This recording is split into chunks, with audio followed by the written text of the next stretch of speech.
What's up, guys, and welcome back to another episode of Fate and Folly, The Chosen Ones, a fable about four souls and the threads of fate that bind them, who are destined to save a dying world. And allow the cast to introduce themselves. Hello, I am Jays, and I am playing August, the Haragon Beastmaster Ranger. Hello, I am Orphan Jarsinus, and I am playing Violent Akma, the Intelligence Sorcerer Fighter. Hello. I'm Block. I'm playing Agathor, a half-orc ill-rigger / sorcerer. What's up? Yeah, let's just wait an entire year into the thing to change how we do it. Hello, I am Linnea. I am playing a succubus bard. What up? I'm Diddy. You're DM. I don't like this bit. I don't know why we went this way. Okay. So, little recap of what happened last time we all were together. Violin took his ring back from Lindy pretty quickly. No problems there. Yeah, The party then went and spoke with AI RT Intelligency and found out some additional info regarding the island to the south. Violin had his whip blade finally made, and the party flew the airship east and came across a large wildbane camp with yetis and mammoths imprisoned. Agathor was dropped off beyond the wall to cause a distraction, and the rest of the party landed in the distance beyond the fence to sneak in. Rocky and Lindy were left aboard the ship. Agathor approached the camp, posing as a customer searching for beasts. Agathor met Van Gogh, brother of Escargot, who you guys had earlier killed. Agathor convinced Van that he needs to fight a Yeti to prove it's the strongest, worth buying, drawing more attention from the rest of the encampment. The rest of the party snuck up to a tent guarded by demons. August snuck into the tent and saw a restrained Linnea, with his friend Linnea right behind him. An ambush occurred, and when the snow settled, two unbound Linneas stood before them, Winter Linnea and Diddy Linnea. The party battled the demons and ultimately downed Diddy Linnea. Meanwhile, Agathor and the Yetis took on the poachers and Van Gogh. The Yeti was killed.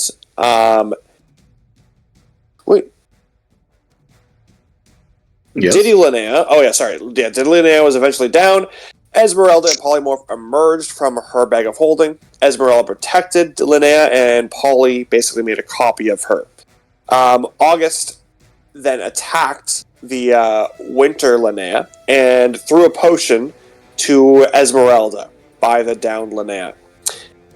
When attacking the Winter Linnea, that caused another version of August to spawn next to Winter Linnea. So now currently August is engaged with two demon versions of his friends, himself and his friend.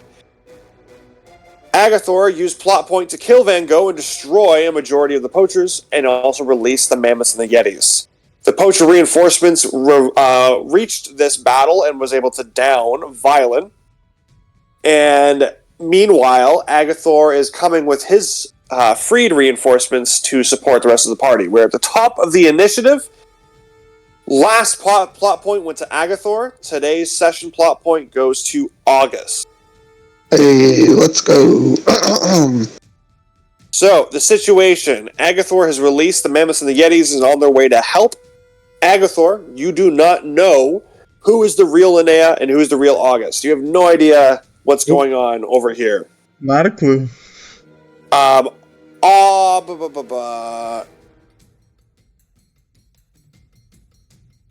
I guess that's pretty much it. Okay, so the top of the initiative.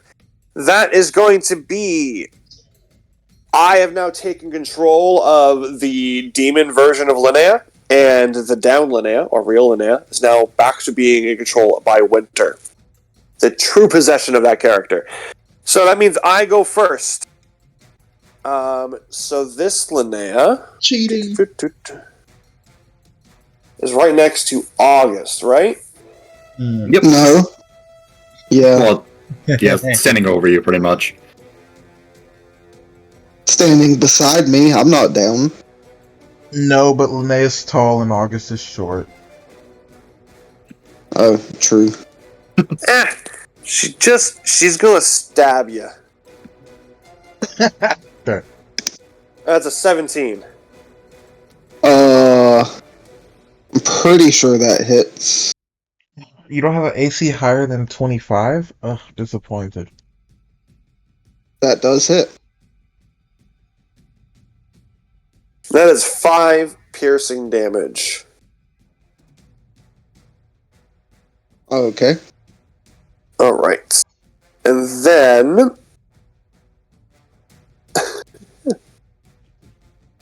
what kind of bonus actions does Linnea have? Her bonus actions Inspiration. include enthralling at performance, which lets her. One second. Where is her bonus? I can't even find her. Oh, sorry. Here we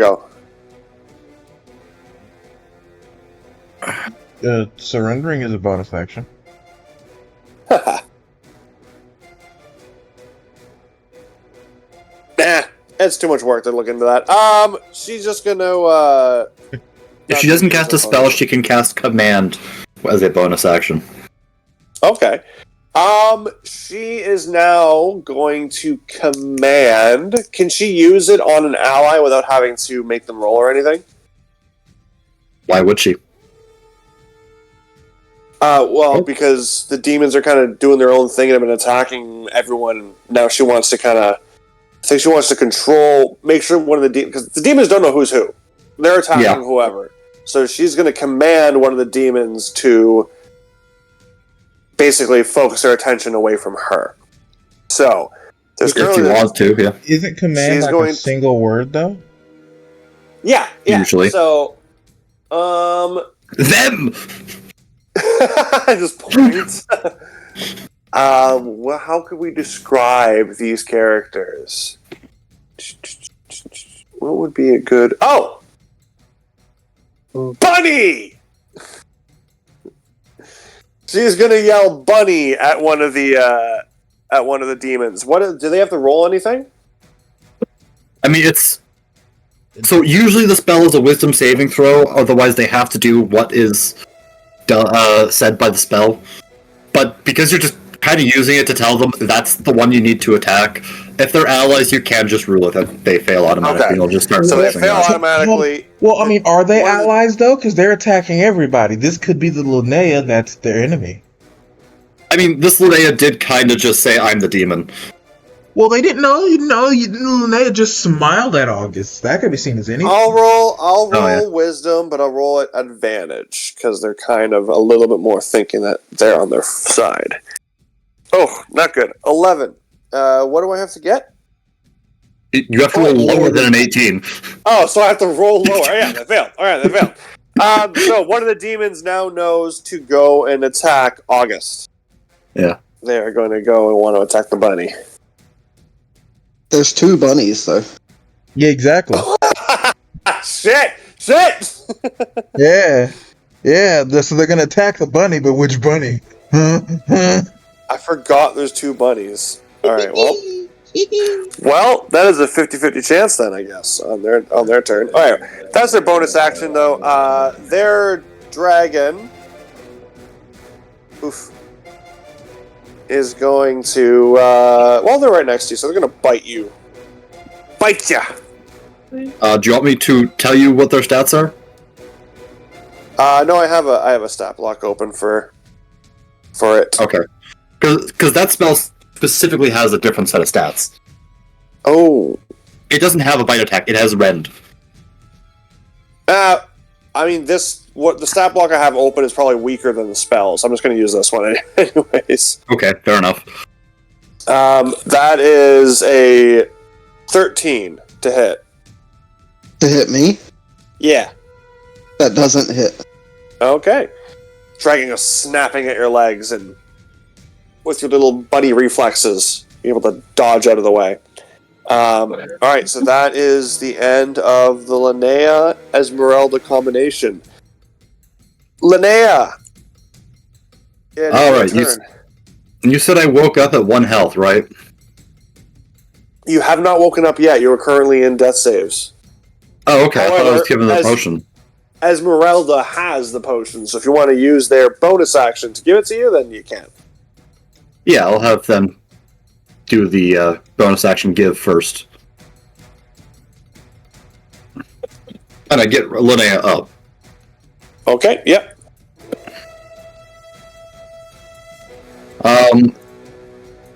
Froggy, kind of grumbling, Linnea looks up and is like, oh shit, there's somebody right in front of me, huh? There's a demon right there.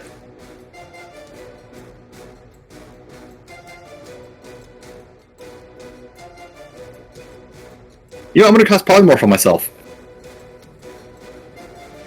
Okay. So everybody kind of gets shoved away as Linnea becomes a T-Rex. Hell yeah. Groggy, grumpy Linnea becomes dinosaur. So does that mean your health becomes its health, or do you go Yes. still at... But if you were to lose all that health, you'd go back to 1 HP again, right? Yes. Okay. And also, unfortunately, it is also a concentration spell, so I have to make sure I don't fail a save. Okay. He's also he's in the server. Hello? We can hear Grimmy in the background. Yeah, I'm sorry. Okay, so what are you doing with your... Is that your action then? Is just turning into it? Yeah, it's my action to do that, unfortunately. Got it. Yes. You still have a bonus action, and you still have polymorph. Yes, that is true. Let me look at a T-Rex's stat. 1 second. Tyrannosaurus Rex. No, they don't have any bonus actions innately. I can't cast spells while I'm polymorphed, I don't think. Okay, well, I'd like to have polymorph try to throw itself at the demon's eyes, like just transform into a black cloud to blind it, if it can. Like a blindfold. Yep. Alright. Yeah, let's, I'll roll to see if she can do that. It can do that. Well, that is a 19. They can absolutely do that. So, Polly, I guess, latches to their head.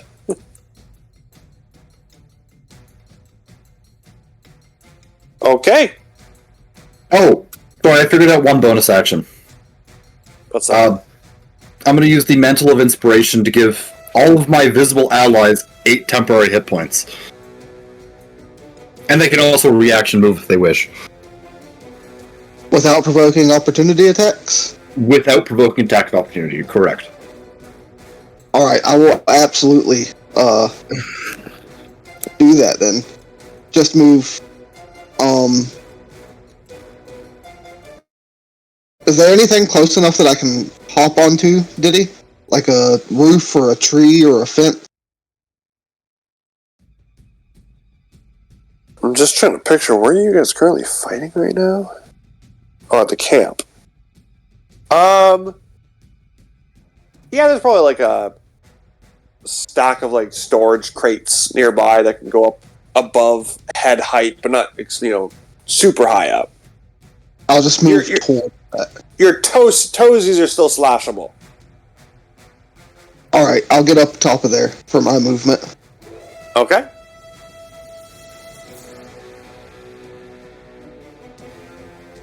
I believe that also ends Linnea's turn. Yes, my turn is over. Does that mean that Violin comes back up? I don't believe temporary hit points bring someone up. Unfortunately. Sadly. Oh, wait, Then I guess I could can have... bring you up from down. Sorry, I guess Esmeralda can also attack, correct? Esmeralda used their bonus action, so yeah, they still have their action. Question: when you put the Mantle of Inspiration, can you put it on yourself as well? I believe so. Let me double check. Because that means you would also get the ability to move, because you're currently still standing next to the demon. Although they're blinded, but they're still...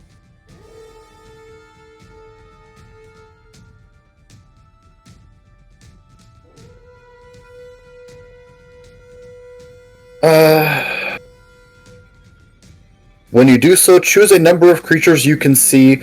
Does that count as yourself? 1 second. Yeah, I'm pretty sure. I would say. Yeah, I would say so. Yeah, in which case I will move to be next to Violin.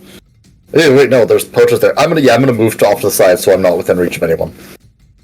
Okay, so you're not moving closer to August. Actually, August has moved off on his own as well. So Yeah. have you kind of gathered where August is then? Because he's off on his own. Yep. Okay, cool. So you guys are regrouped together. And Esmeralda's still got an action. And then... Esmeralda's gonna lunge at fake Linnea. Fake Linnea. Okay. So Esmeralda... you would go out of combat range of the demon, but they're blinded, so they're not going to do anything. So yeah, you can just rush Linnea, and now Esmeralda's with Linnea, and... alright, yeah, roll me your attack. Oh, wait. Wait a second. No, I know what I'm gonna do. They're gonna use their poison breath. Okay. On both the fake August... Sorry, the fake August, the fake Linnea, and the fake Esmeralda. Although, the fake Esmeralda has resistance. Oh, immunity. Probably. Immunity. Okay, don't worry about that one. The other two, at least. Okay. Yeah, so, Constitution saving throws. Okay. What's August Constitution saving throw? Plus... Didn't I send you all the information? Yeah, but it's on the Discord chat, and I don't want to have that open right now. +2. +2, perfect. Thank you. Okay, so the demon August got a 5, and the demon Linnea got a 16. Okay. I assume that this is technically a green dragon wormling, not a young one. I don't remember. A wormling, yeah. Yeah. Fake Linnea takes half of 27. August takes 27. Okay.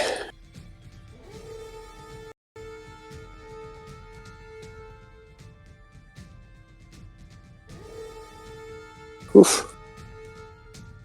Okay, well done, Esmeralda. Alright, so that means you didn't go into melee range with them as well. No. Okay, cool.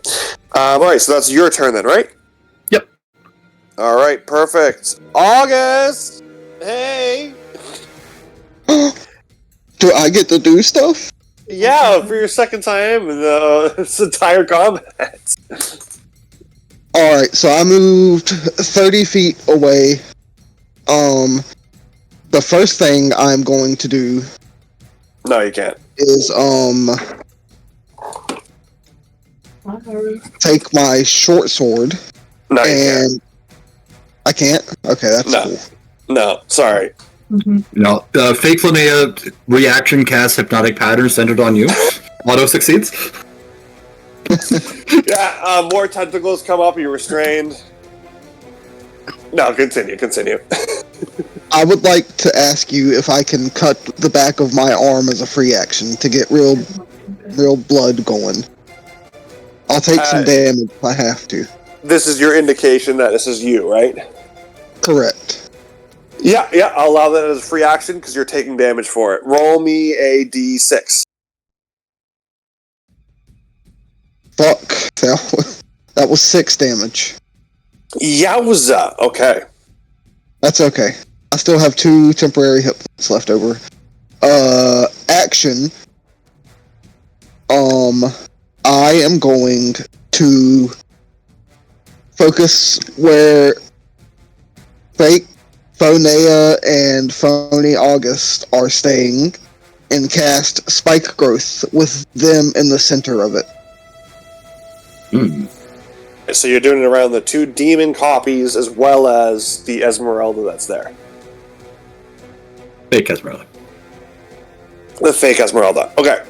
Yeah, what do I have to do? Nothing for right now. I think nothing for right now. Let me double check. I believe it's when they move and it's difficult terrain. Yeah, I think so as well. I would like So to you're point good out now. you just told the ranged spellcaster and the ranger that they can't move. It's not just it's a 20-foot radius, so I would imagine some of the demons are also going to get That too, yeah. up in there, and maybe even some of the poachers will get up in there. Is my hope. But Would we say you position it so that with how we are standing, the other demons and poachers would have to run through it to get to us? I don't know. Did he? Can I say that?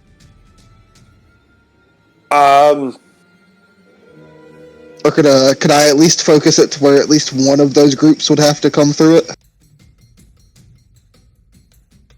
Well, yeah, I mean, if you're doing it so that you catch those people in particular, then you can, like, the copies, absolutely, but you can also kind of, I guess, in a way, angle it so it's kind of protecting you guys slightly as well. Alright, so, I mean, when it comes to this kind of combat, like, everything's within reach, so they could just kind of go around it, but I won't do that. You know, it's a swarm kind of mentality. So if some of them get caught up, that's just kind of, it does work. You know, it does work for you in the long run. So either way, as long as the copies are in the middle of it, I'm happy enough with that. Yeah, they're caught in it, and anyone else who goes in that area are also going to get caught in it. Don't worry. My next question is, now that I have a third arm, I never said that. does that mean that I can cast a spell and shoot a single arrow in one turn? Ooh. I feel like you just do. I should have asked this before the game, so as to not spring it on you right now. It is its own action, so I would say yeah. You would just shoot an arrow. It wouldn't be able to be like your special kind of spell arrows or whatever you do. Okay, just a regular arrow attack then, aimed at fake August. Okay. For a 17, which if he's exactly the same as me, that hits. That hits. So that is 16 points of cold damage. Okay. Same. I don't really have anything else I can do for... bonus action. I'm going to now mark August. So consider August the fake August. I don't know what that means. It just lets me do extra damage if I hit him.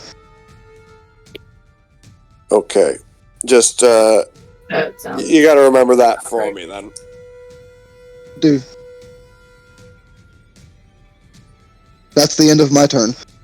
Okay. Agathor!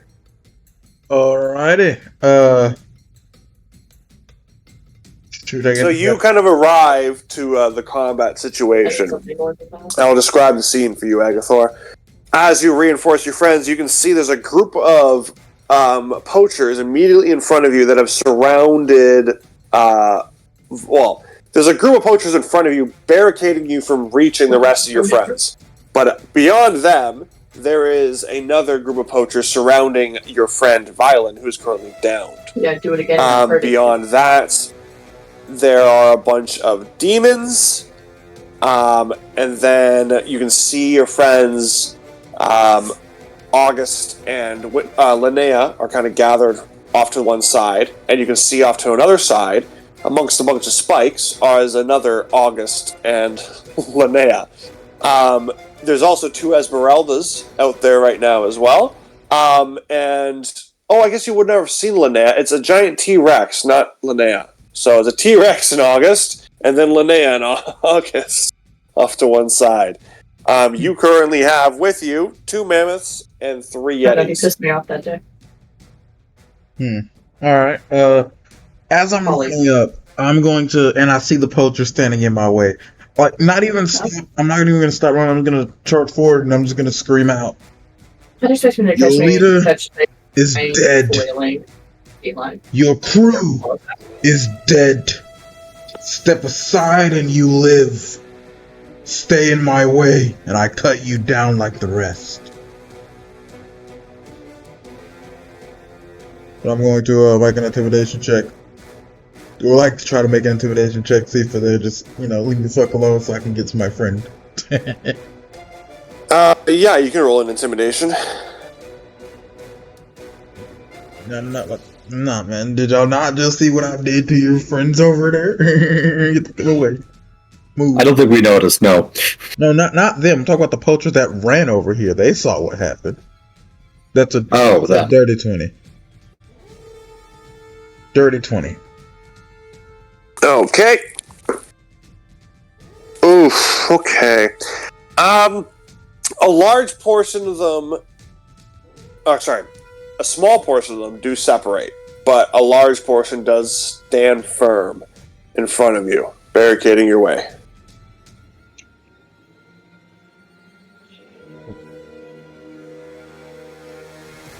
I warned you. Alrighty.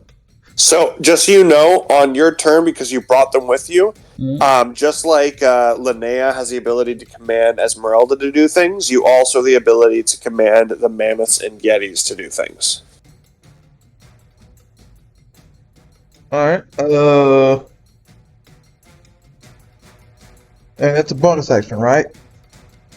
It's not a bonus action, they have their own actions. You're just telling them what you want them to do. Oh, alright. Well, for the ones... It's just an NPC I control, but you just say where you want them to go and what you want them to do. Alright, for the ones that separated, I'm going to give them a small head nod. For the guards for the poachers that separated.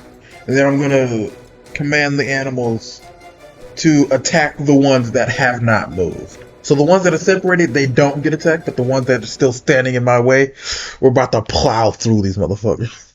Alright. And running alongside the animals, I'm charging in with them. Unless making the intimidation check was my action, in which case, then, yeah. No, I'll say it can be your bonus action to intimidate them that successfully. What do they get? 20...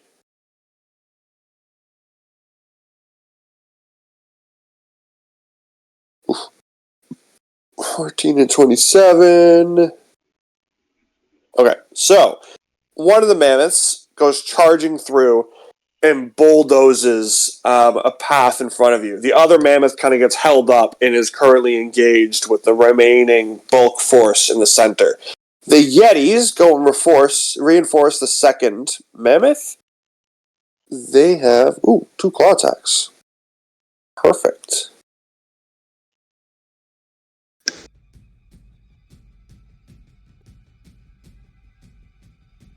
17, 16, hits, miss. Okay. Where's the music? So, 3 hits on them. So the Yetis go and they're engaged and slashing through with the mammoth's help. And they're slowly creating a path. But you have one path with a mammoth in front of you on one side. Do you want to just pursue through that one open path? Yeah, I'm rushed through that path. Yeah. Okay. That mammoth is kind of currently slowed up because he just ran through an entire squad of men. So in front of you, now that your companions have cleared a path, you can see that there are a group of poachers that have surrounded Violin, who is currently down on the ground in distress. Yeah, they surrounded him, so I can't get to him. There's no open space next to him, right? No. Yeah, exactly. How many in talking D&D Squarespace? How many people in a line are between me and Violin? How many? Yeah. Well, what I'm trying to find out is how many people do I have to cut down before I get to Violin? Like, if I'm trying to get to the most direct path next to his body. Oh, well, there's probably about 10 of them. So there's like a circle of 5, and then an outer kind of circle of 5. So you'd probably have to cut through 2 at least, to get to him. Bet. The first one right in front of me. Like the moment the mammoth clears the path and they start slowing down, I come charging out from behind the mammoth to the side, jump into the air and just bring it down. The Fall's great sword, flaming in hand. I am going for an attack on the first person. Hopefully this kills him immediately.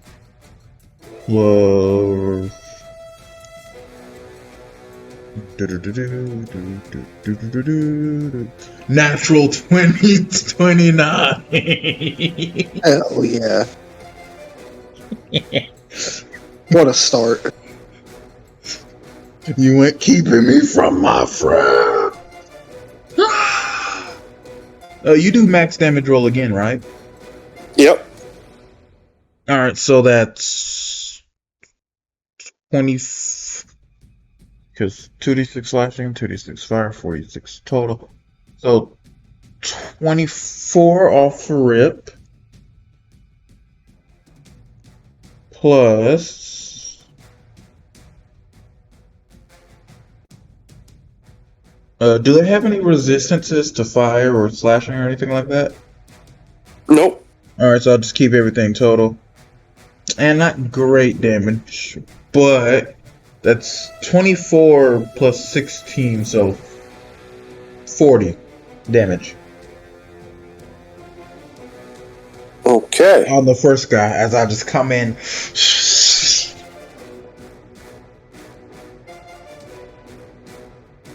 Doing a little spin.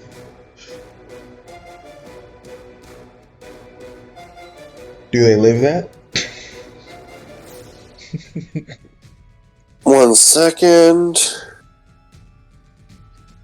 Don't worry, Rylan. I'm gonna get you. I'm on my way. Okay. Yeah, so you managed to just cut through those two guys like butter. Oh, both of them? Damn, alright. Shoot, I still got one more attack then. Is there anyone... Well, I already used my action to start attacking. Might as well finish.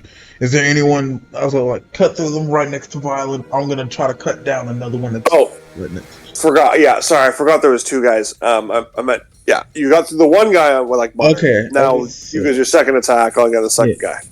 So using that momentum as I land the jump attack, go down, go into a spin, fall through the spin, and just come back up, upward swing.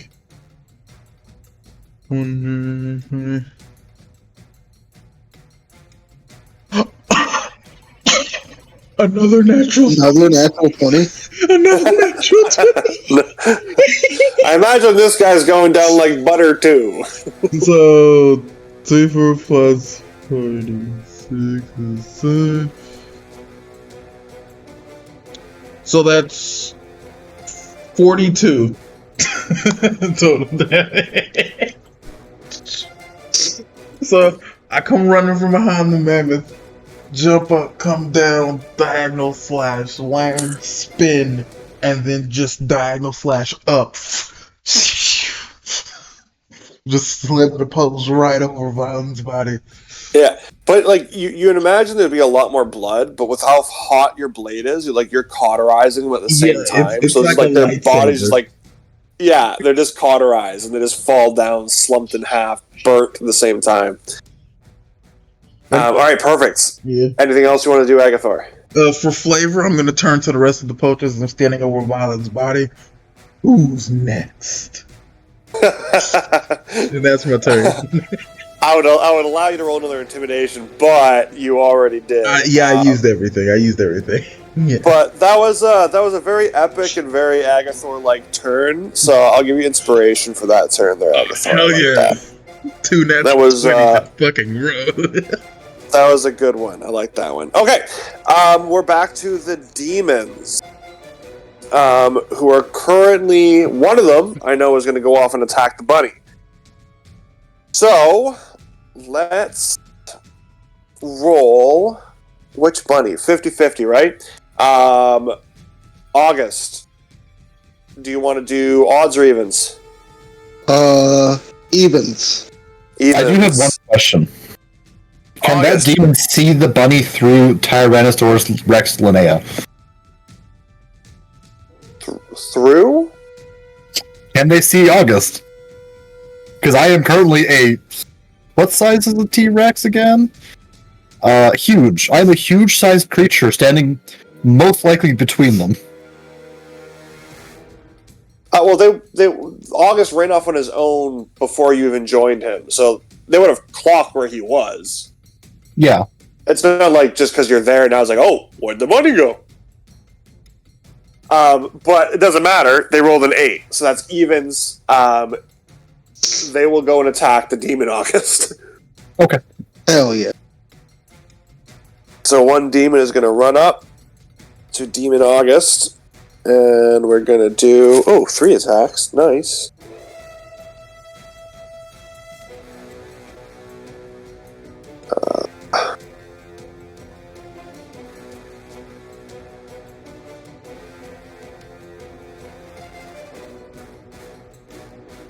August, what's your AC again? 16? 16. 16. 16, thank you. Where'd my demons go? There we are. +6. Nope. Yes. Okay. 1 attack hits. Demon August. And that is going to be 2d6 plus 3.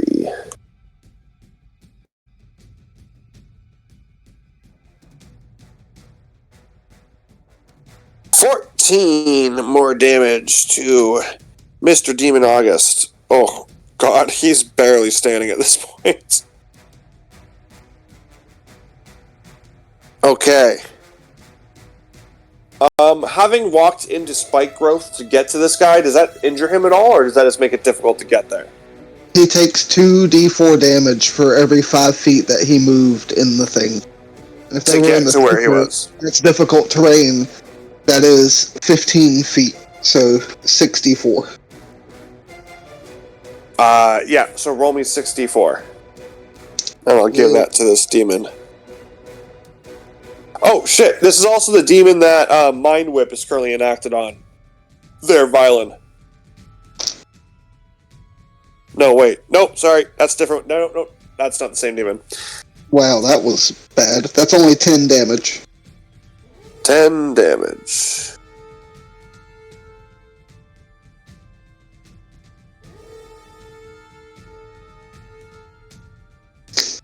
Ooh, I just had a really good idea. Okay, 10 damage walks over to that one. So what you guys see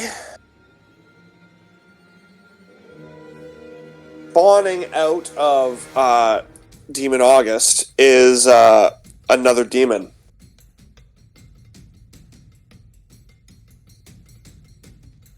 So there was 4 demons, and now there's a 5th. That might have just ruined my idea.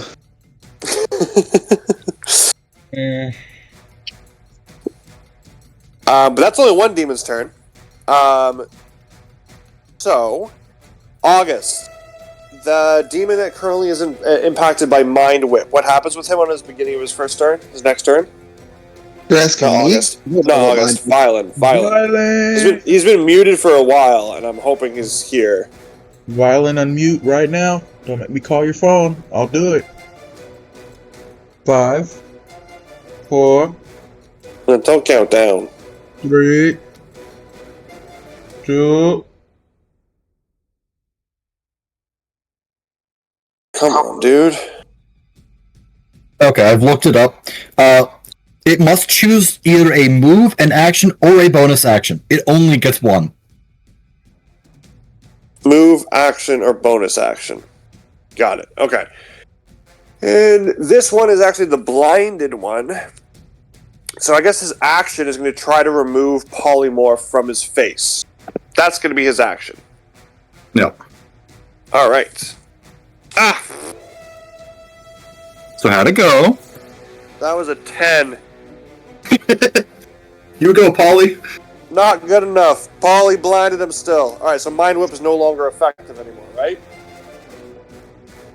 Correct. It's Yeah. done? Alright, cool. It worked one time. Alright, well that demon can't do anything on its turn then. It's just kind of blinded still. The other demon went and attacked. So the next 3 demons, one of them just spawned in, and it has no idea what's happening except that this other demon attacked it. So it's going to attack the other demon. Attacked its master? No. Do you know what's going on? Yeah, the other one knows what's going on. Yeah. Yeah, he's gonna move past the other demon. Fuck it. He's gonna walk up into. Who else is in this shit? Where's everyone? He went to the bathroom the moment you started talking. Yeah, I'm sorry. I did not anticipate being called upon. Oh, This one's gonna go attack the T-Rex. You know what? All the other 3 are gonna go attack the T-Rex. Fuck this shit. That's For the the biggest, record, baddest thing out there. the one that just ran in and attacked Fake August would have had to have taken something to the tune of what is it? 64. We already did that. Oh, did it take Spike damage? 60? Okay, yeah. Yeah, we already did it. Alright, so the remaining 3 demons that are currently not done their turn yet are going to run up to the T-Rex, and they're going to attack. Oh no. And they each get 3 attacks. Okay, well I'm gonna die from this. God damn it. So, that's 18 attacks, D20. Plus Tell me the 6 first to one. each. What's your AC? Um, Oh, that's 2 13. natural 20s, I can already see. 3 natural 20s! okay. The second natural 20 will knock Linnea down. Oh no! Linnea's no longer a T-Rex. And Sorry. Yeah, how much damage would the first damage do for the nat 20? How much health does the T-Rex have? You're down already? No, because I break concentration, and I only have 9 health total. Each You might be able attack. So the natural 20s are 15 damage. Okay, so I actually passed the first Constitution saving throw. You're using the T-Rex's con save, right? Oh, actually, that's a good point. So yeah, it has plus 4. Okay, so they do 15 damage each. The 3 natural 20s, those would do a max damage of 15 damage. Okay, let me check something.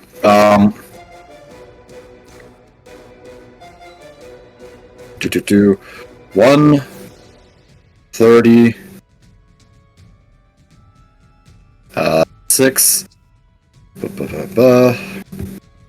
So the first nat 20 gets temporary hit points. I'm down to 129. I then have to roll a second Constitution saving throw. That nat fails, so I'll take the damage from the T-Rex form. The third nat 20, I have 1 health, so it's going to bring me down.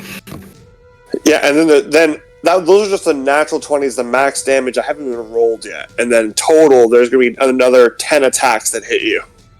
Each with How 2d6. many attacks do the demons get? 3 attacks each. Okay, then immediately she's dead, full out, because she's already unconscious.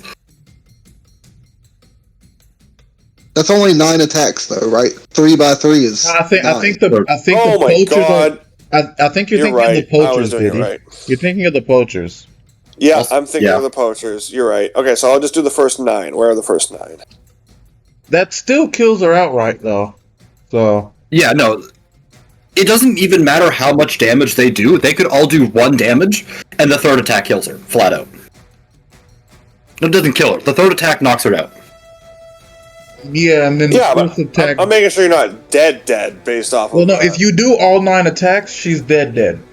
No, they're not. Sorry, now that so the 9 attacks, there's still the 3 natural 20s, but then on top of that, there is the just 2 more attacks hit, or 3 more attacks hit. Yeah, that would kill her. So, here's the thing. It doesn't matter how much damage they do, it just matters the number of hits that hit. And if 3 of them hit, she is unconscious. Anything else is immediately He 2 failed death knows saves. that you're going unconscious. He's making sure that he isn't going to kill you outright. That's what Yes, he's and I'm saying. telling you he is. The 3 nat 20s takes her unconscious. The 3 more attacks after that would kill her. The 2 more attacks after that would kill How? her. I haven't even rolled. What do you mean? Oh, because you would Because that's how automatically fail the death saves save. work. Yeah. Yeah, I forgot Yeah. about save. That's just how attacks work when you're It doesn't down. matter what they roll. Yeah, a melee attack within 5 feet is 2 instant death saves and 2 instant failed death saves. So Linnea's back in hell again. See you later, Linnea. I I mean, forgot about. who has plot point? I mean, plot point Linnea doesn't die, I guess.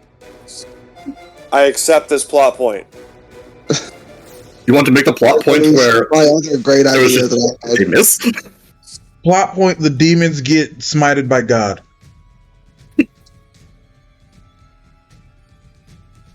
Dang, nabbit. See, Diddy, I don't think you believed us when we told you that this was potential TPK territory. I'm pretty sure he understood that when I didn't know the rules. The whole each attack is an automatic failure. I didn't know. I forgot about that part. Yeah. I thought it was just it was all damage at one lump sum, which wouldn't been enough to get you down below your total HP. But yeah, they're all individual attacks after the fact. So that and but this isn't like that's the thing. I rolled them all anticipating seeing some hit miss. If they once they downed you, they're not going to keep ferociously attacking you. It's like that's done. You're down. They'll use the rest of their attacks to go elsewhere. So Yeah, you so don't have because Well, because the nature of the fact that concentration is what was keeping me with health, the fact that I failed my second Constitution saving throw, even 1 damage would have brought me back down to 1 HP, and then any damage past that. they downed you. Linnea is downed. They're going to go now and use the rest of their attacks on August. Okay. They're not going to keep. Once they see that the T-Rex is gone and you're down, they're like, "Oh, let's go to the next bad guy." So they're going to go attack August. That better? Which August? Yeah. Which I assume they don't. He doesn't need to use plot point anymore for that. No, you can save your plot point, August. Yay! All right, so they're going to come and attack you though. So that would have been.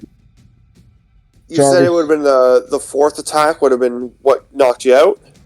The 3rd attack knocks me out. Okay. Plot point. While they're on the way to me, I look the demons in the eye, and I say, "No, you've got it all wrong. They switched places in the melee. They're the enemy." And I point to the fake August and the fake Esmeralda and the fake Linnea. We're on your side. I will just remind you, the last time you saw a demon attack one of those guys, it spawned another demon. Yeah, but didn't that demon turn around and immediately attack the demon that it spawned from? No, I retconned that. They had the memories of the other demons, so they remember what they're supposed to be doing. So that's why there's 3 of them currently surrounding you guys. Damn, I thought I was really cooking that one. Now, you could do the same thing with the poachers that are currently surrounding, gathering around then you. you just end up with more poachers. Plot point. What? God smites the demons. Sorry, what is your thought? Shut up, Block. It's not your turn. What is your thought? And then we would just end up with more poachers. Oh, like go attack the poachers? Yeah, like that's the other enemy that's currently around you guys. There's a bunch of poachers that are surrounded Violin. There's a bunch of poachers that are currently coming to reinforce the poachers there. You could use, instead of having them attack the demons, you could send them that way. Just if you want to still use this plot point to do that. I'm just reminding you so you don't get upset that when they go and attack in melee, they could spawn more demons. Yeah, but I don't know how I would convince the demons that the poachers are the enemy now.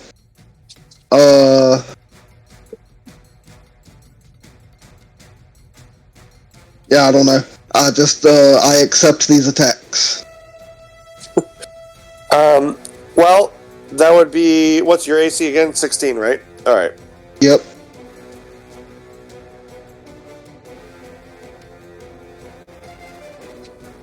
That'd be 3 that hit. All right. All right, and that's.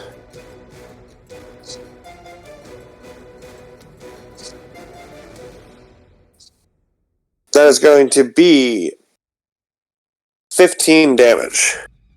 Not good rolls. Ready?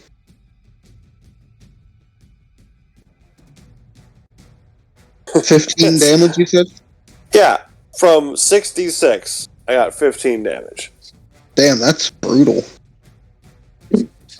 Yep, well, I got 3 natural 20s, so I guess this is kind of like the dice gods being like, hey, you've had enough. That's enough out of you. Fair.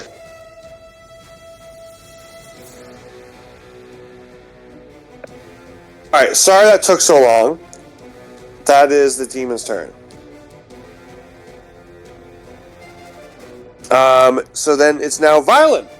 What is this big old plan you have in place for your death save? To roll my death save because I need to be awake. Ah, I see. So the plan is to get a natural 20 for your death save. Yes. I see. Okay. That's a good plan. If you do so, I won't believe you. That's a failure. You know you're not supposed to say it. Oh, fuck, sorry. Shit. You're supposed to message me. Shit, fuck.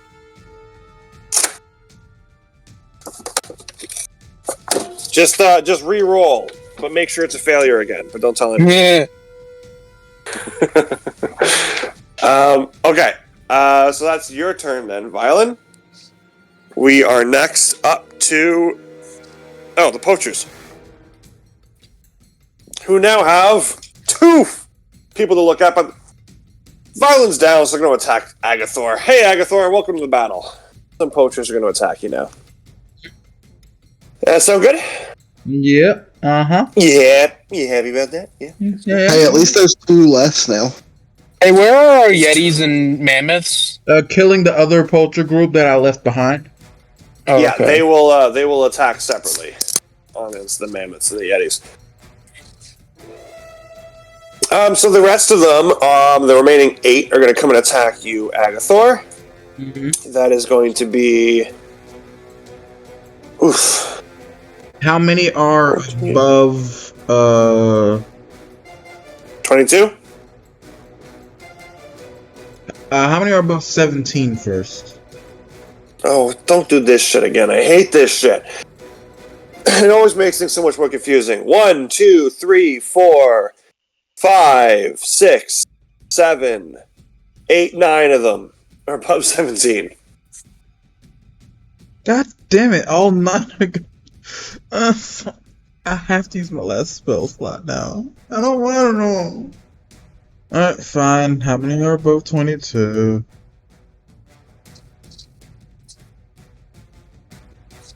Also, who messaging me on Discord? Oh.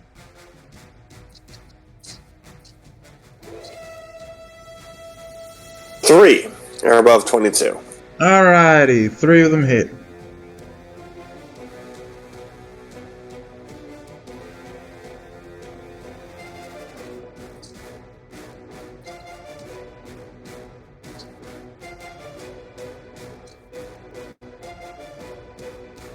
$23 damage. 23 damage. I'm alive. 23 slash. Say you're down? No, I'm alive. I'm still good. I'm fine. I'm fine. I'm fine. Okay. That would be... Well, then the other poachers are going to slash at the... and the ones that kind of scared away at first are going to join in. They're going to slash at the Yetis and the Mammoths a little bit. Come on. And there's a little battle going on behind you. But let's see, because it's your... No, so not your turn, that's right. So, let's see what they do against them. Sorry, August. The animals are gonna die. It's okay. Everything's gonna die.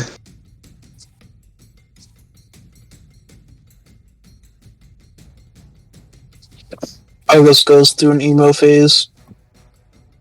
Alright. He dyes his entire body black.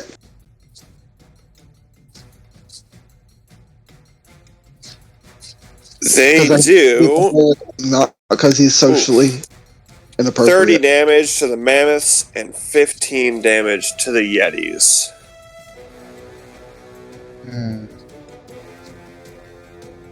Okay, that's the poacher's turn. Oh, now it is the copy demon's turn. So that's going to be August. August demon.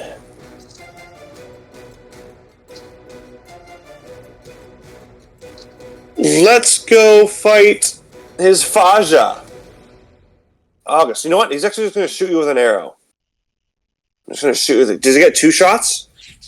He does. He does get 2 shots. Alright, what do I have to roll? Plus 11 for each one. Damn. Oof. Oh. That is a 16 for each.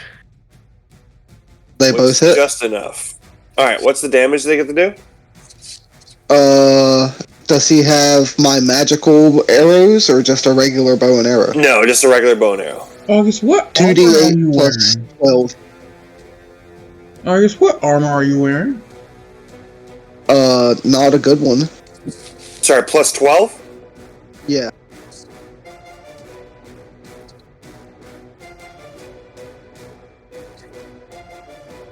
Wait, plus 12 on each attack. No, plus 12 total. Oh, I see, okay. Wait, is it a D8 for each arrow? Yeah, 2d8 plus 12. Oh my god. I was thinking it was I was doing the math for each arrow. So I was doing 4d8. Okay, so that's 21 damage.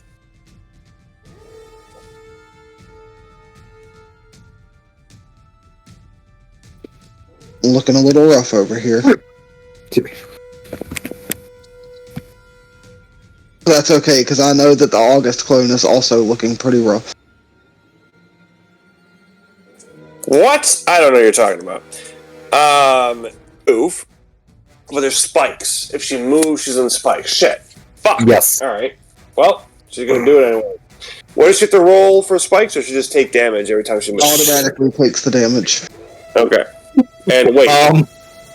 Mathematically speaking, I am pretty sure you take the damage every time you move 5 feet. So I lose concentration, I can't keep the spell up?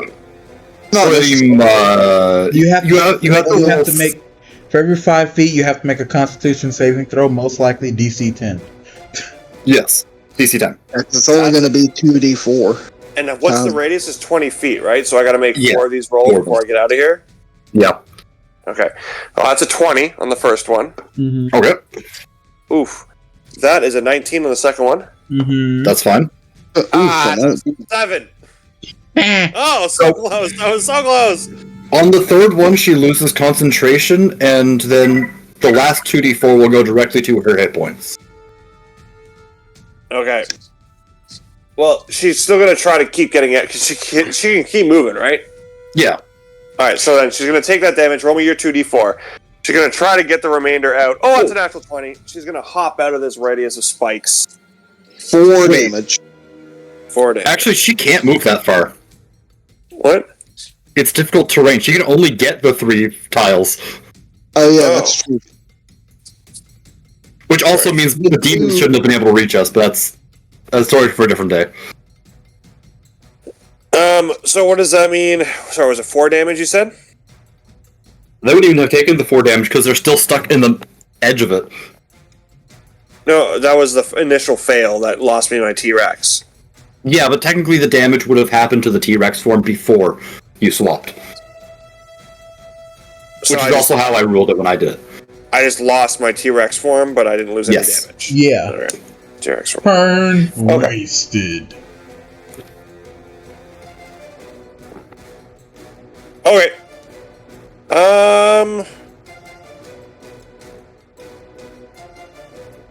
Fuck it. That's fine. Linnea, your turn. Alright, I'm unconscious. And Esmeralda's like, you're down again! Ah!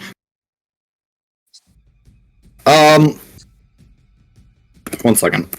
Let me roll the 1d6 to see if Esmeralda gets her recharge back. She did. Well, I don't have another potion with Esmeralda to give her. So Esmeralda is just going to try to hit both of the fake demons once again with her poison breath. Oh, she did get it back? Hell yeah. Yeah, she rolled the 5 on the 1d6. So I need both fake Linnea and fake August to make Constitution saving throws. Okay. August, what's your con save again? 2, right? No, I know that's 2. Yep. I know it's 2. Oof. Hey, they both fail. What'd they both roll? They got one was a 9 and one was a 7.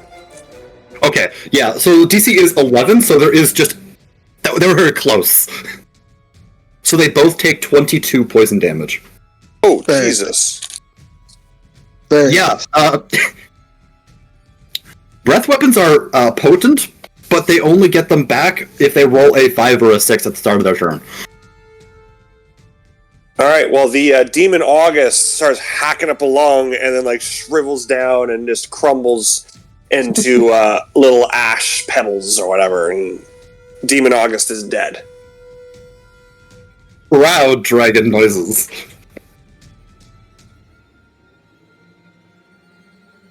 Esmeralda just cackles. Okay, that was my turn.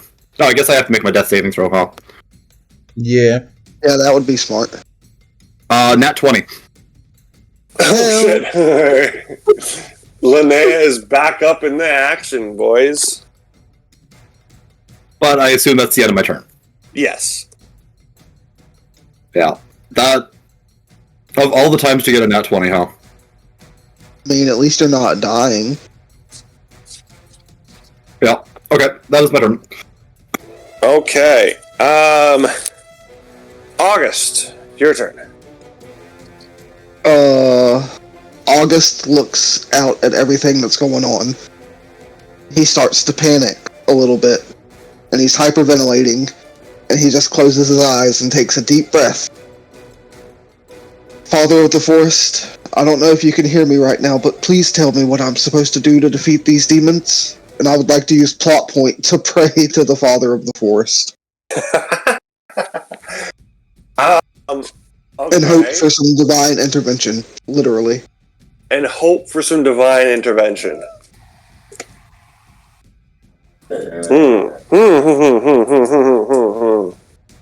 He tells you to aim at the demons. You fire a shot, it splinters, hits all of them. Keep hitting them, August. You're doing fine. Roll. What's, August. I know this is metagaming, but what's everyone looking at health-wise right now? I'm at 20. Do I need to answer that? 32. I'm fine though. Violent Layers is still of down, one. right? Violent is Yeah. still. Okay. Yep. Okay, so this is looking pretty dire for you guys, right? Nah, I'm fine. You're gonna be lying. It's gonna take one round of attack from the poachers and the demons to immediately be not fine. I will be fine.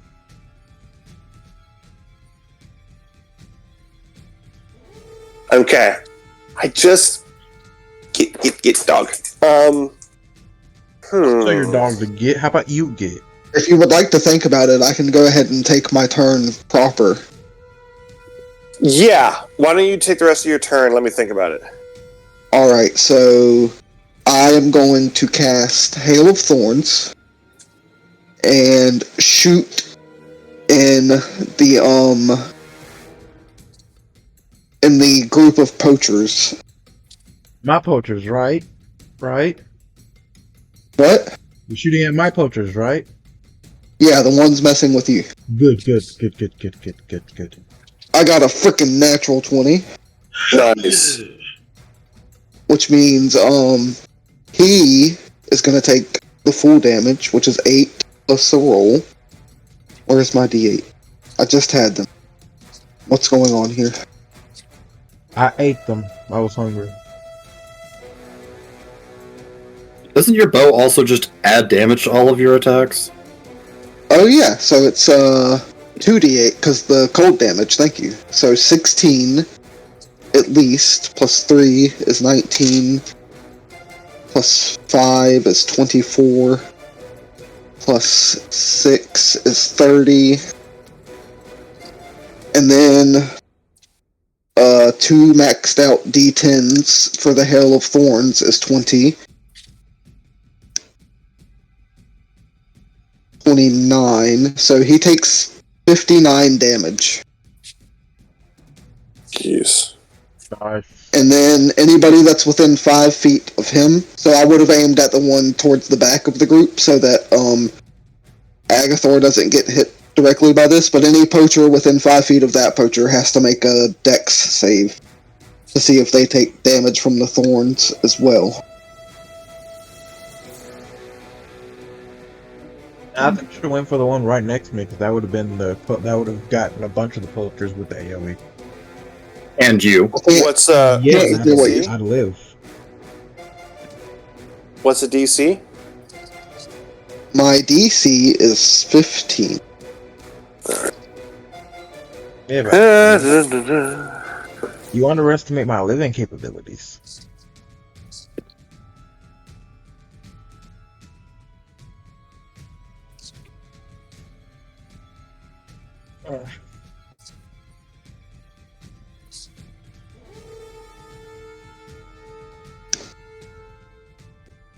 Alright.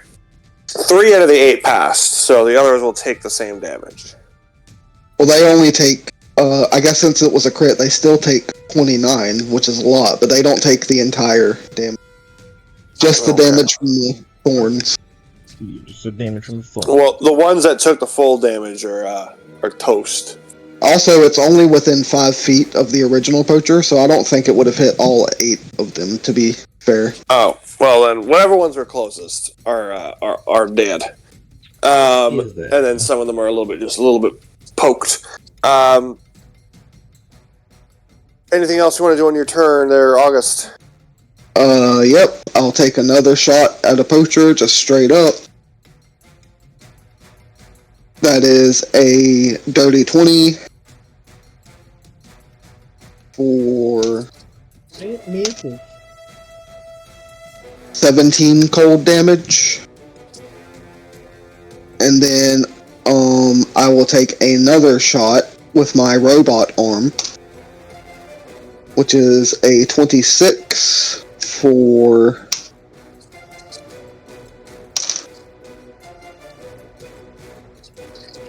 15 damage. Nope, 17 damage. Sorry. Pardon me. 17 damage on the last one. Okay. All right. Yeah. So you kind of wipe out the poachers that are they're either dead or pretty well banged up at this point and looking worse for wear. Then there's the poachers that are currently engaged with the mammoths and the yetis, who are also getting lashed up and banged up.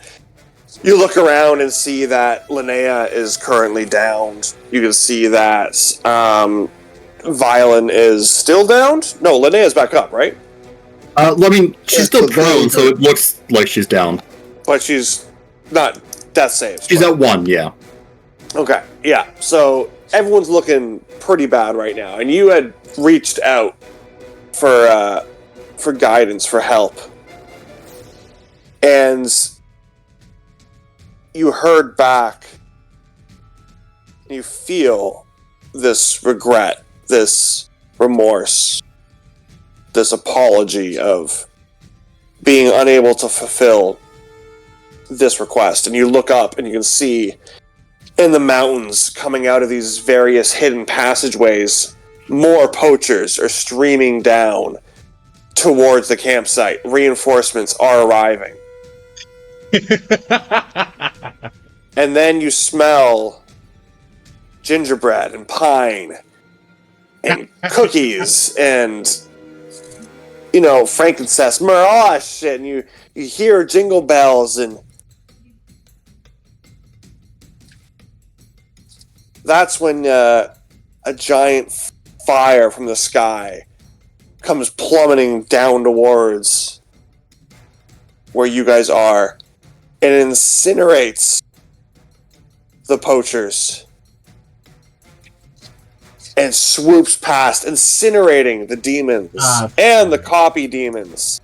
And you can see above you this great red dragon, and beside it is a much smaller, younger red dragon.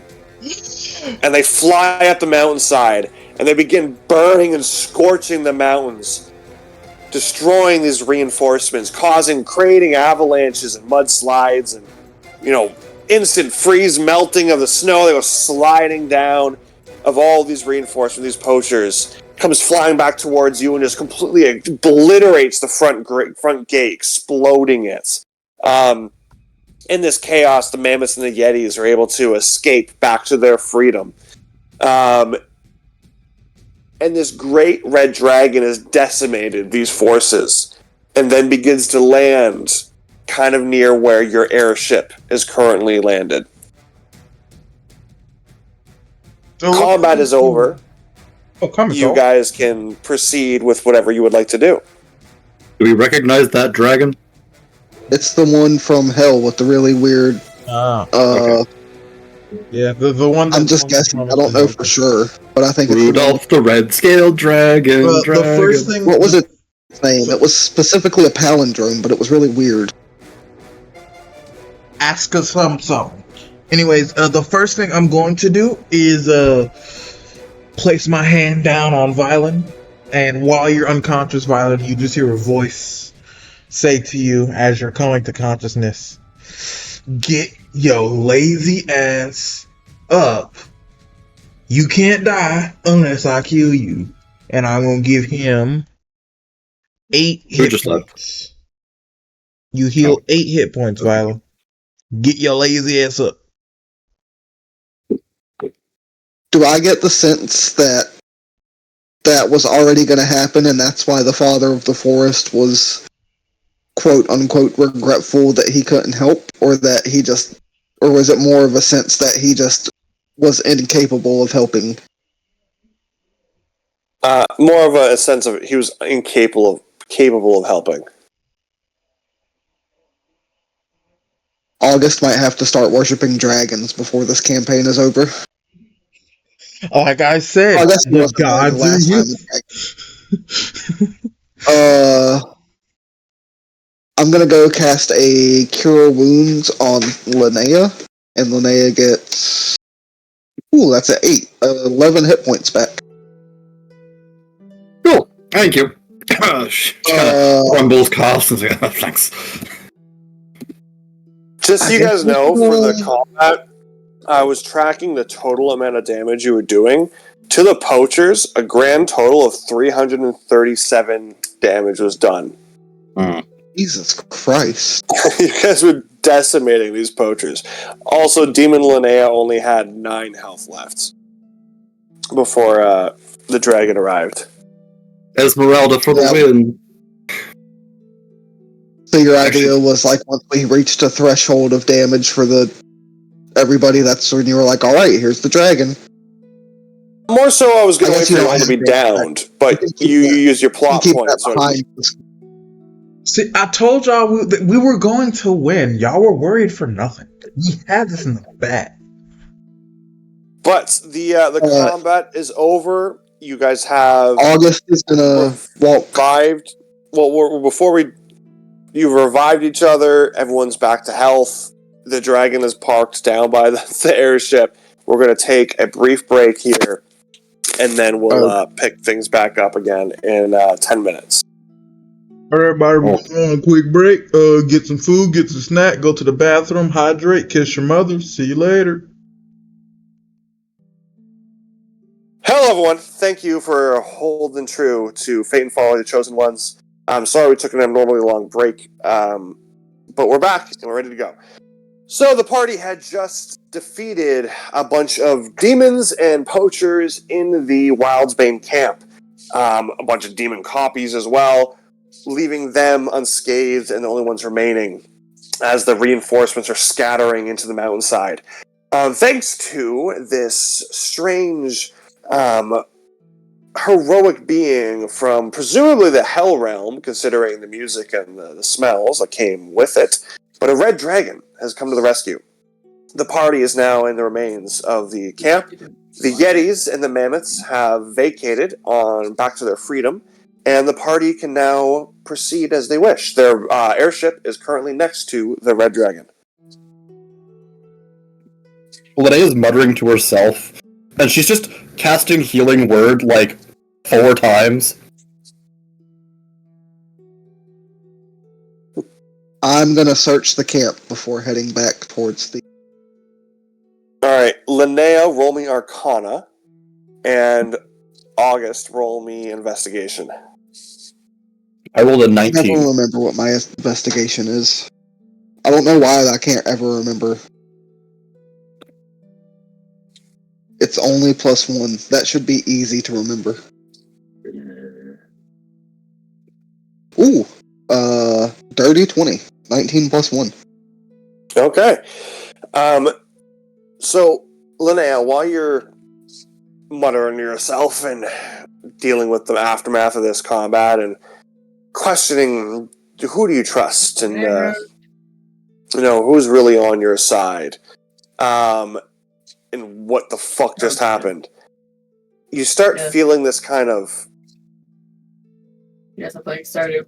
And I'm I don't know, trying to fucking you just feel this inspiration to pull out your instrument and begin to give it a whirl. Yep. And while you're walking through the streets, you get kind of guided and pulled in a particular direction. And lying on the floor below you is sheet music. There's a piano and other instruments around. This might have been some form of music shop or something like that. Mm-hmm. What a weird And you place. find sheet music for "Welcome to the Jungle," and it now allows you to pick another spell for your instrument. I'm running out of spells that I can pick, so I'm going to choose Fly, and it just sounds funny in my head. Okay. You're gonna choose Fly, you said? Yes. That's always a good spell to have. I have a recommendation. If you're going, I can't just choose any spell. No. If you're gonna choose Fly, the song needs to be changed to Freebird.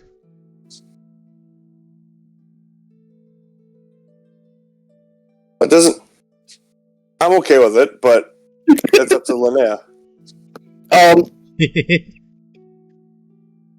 You know what? Sure, she'll play a 9-minute solo of Freebird to cast Fly. Yes. Alright. The verbal component for the spell is you just have to yell, "Play Freebird!" Okay, and August, you got a dirty 20, right? A gentleman's 20, yes.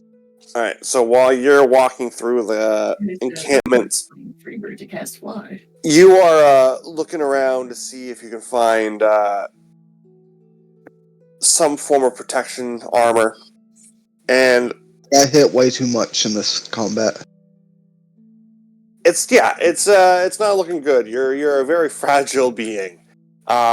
So you're looking around and you see on the corpse of one of the poachers is this beautiful looking kind of green yellow scale armor of some kind of serpent. This being the Wildsbane. This is presumably harvested off of one of their various captures, conquests. It's a significant armor piece, but does August wear it? It's a perfect fit, by the way, by the looks of it, measurement-wise. Of course it is. It couldn't be morally conflicting if it wasn't a perfect fit. It's got a hood with like bunny ears. I'm gonna wait till the rest of the group is like a little bit further away doing their searches and everything, and I'm gonna take off the armor and put it in my bag now. Okay.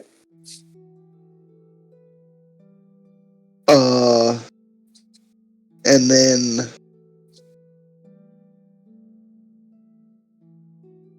I think August just takes a second to get down on one knee and say a quick prayer to the Father of the Forest.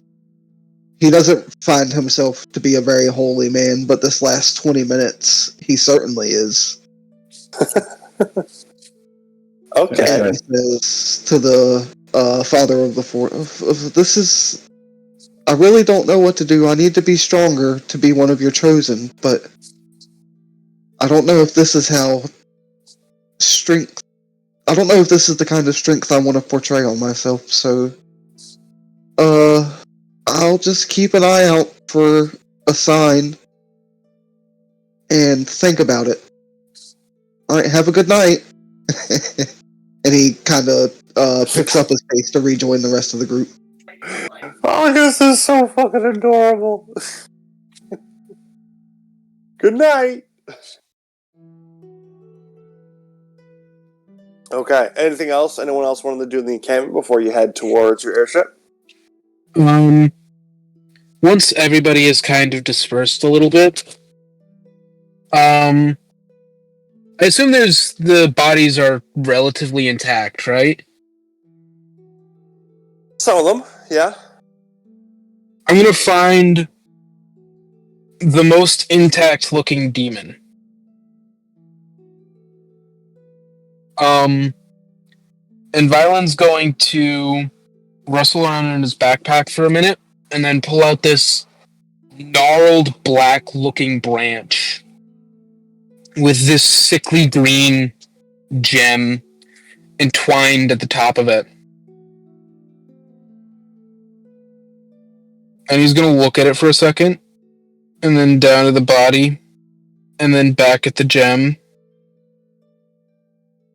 And he's going to stab it with the body as I use the Rod of Pestilence to cast Speak with Dead.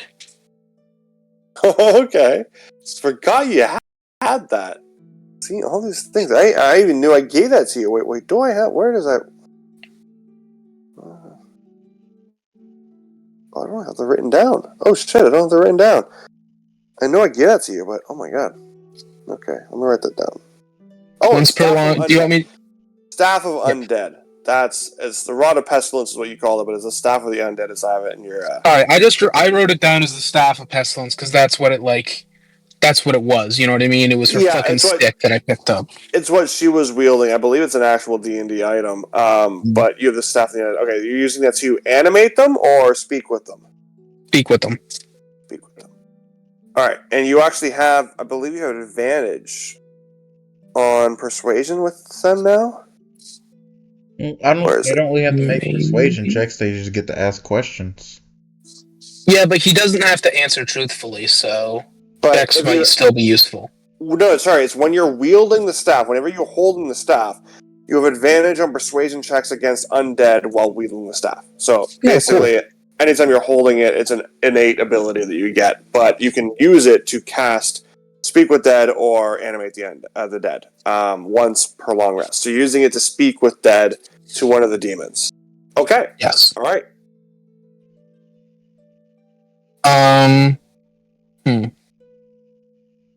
What is the premise of Speak with Dead? Is it a question-based thing, or is it a... Yeah, so I get to ask you 5 questions. This is not a question, like, I'm not pulling his soul back. I'm just pulling his consciousness, I guess. I don't know how it's different, but... It's his body's memories. Yeah. You are accessing the brain, not the soul. Yeah, I get to pull his brain back, I guess, and ask it 5 questions. Under no circumstances does he have to be truthful. under no circumstances does he even have to answer me. He can just tell me to piss off. And That's when he, the persuasion can really come in handy. yeah, but he is. They are like it has no. There is no parameters that you have to follow past. You have to respond to the question in some way, shape, or form. That Okay. could be flipping me off, or that could be answering it directly and simply. Okay. All right. You're the demon. I mean, it's a bundle, like it's a bunch of rocks, so that kind of coalesces into like a form of a face. So all it is basically a mouth of a demon. What? Why are you hunting Linnea?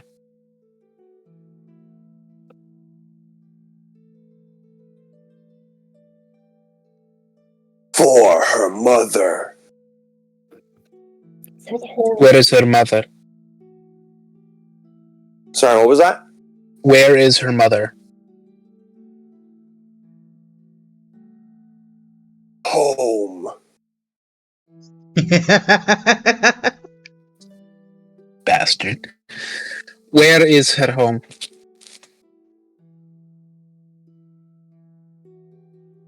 Hell. I feel like we could ask Linnea these questions. Yeah.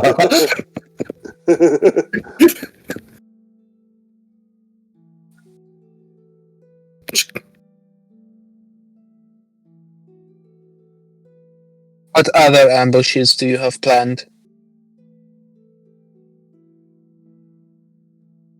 I don't know what voice you just did, but that certainly was not violent to ask that question. Yeah, I don't know. I'm more focused on doing the I'm so focused on asking worthwhile questions that I'm not doing the voice anymore. I know the feeling. Oh yeah. Roll me persuasion with advantage.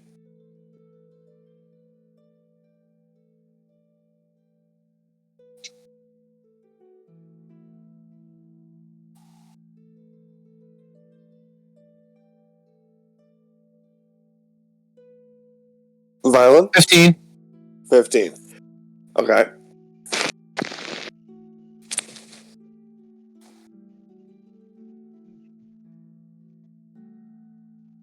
Huh. So,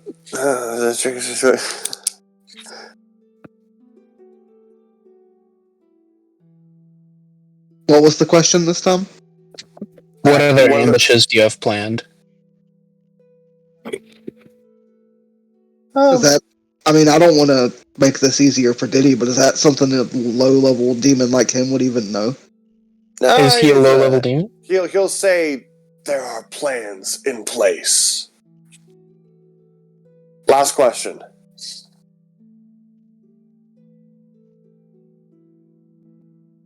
How did you find us? In Illuminice, specifically. How did you find us in Illuminice? Oh. Good question. I looked. I'll fucking kill you. I know you're dead, but I'll do it again. They say, persuasion checks or intimidation? yeah, roll me persuasion. I'll see how effective, how much he answers in that one. Persuasion with advantage because you're still using your undead rod. So that's a 7 and a 3, but I am going to use that mystical guidance is what it's called, And which turns it into a 15. 15. Okay. God, I love being a sorcerer. A great power. You asked him how he found you? Yeah. A great power. Well, that was useless. That told me nothing. Oh, It well, confirmed some suspicions. this is true. I say, even though I'm not Yeah. violent right now. Hearing me complain Doing about this. something half a mile out. You're like, what?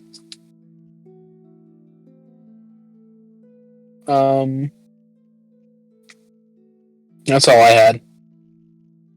Agathor, what are you looking for in this camp?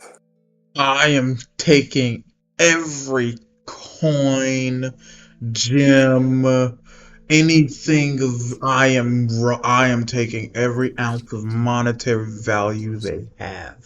Agathor, roll me 10 D100s. Jesus Christ.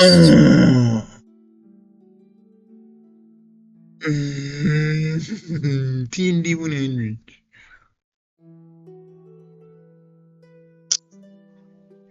I'm upset. That's You're upset. Whoa. 350. That is earth-shatteringly low. Can I use my inspiration and re-roll that bullshit? What was it? 10D100s, 353. Can I use my inspiration and re-roll that, please? Sure. Yay! You have to say thanks, Papa Diddy. Thanks, Papa Diddy. I'll Hey. Don't buy call you him baby that. oil. There we go. 541. Okay. Still incredibly average, but definitely better. It's above average. Technically above average. Technically. It's Okay. better than Is the everyone done with what they wanted to do within the encampment? Yeah. Do I find a wife in there or no? No. Damn. Alright. Very straightforward answer. Just checking. You know? Everyone's run at this point. You guys are the only ones left there. Fair. It's smoldering. Like, you're lucky you're finding what you are finding. So is this 541? Is that 541 gold or is that just 541? 541 gold. Alright. Not each, just what you have. If you want to divide it amongst everyone, you can go do that, but it's totally up to you. No.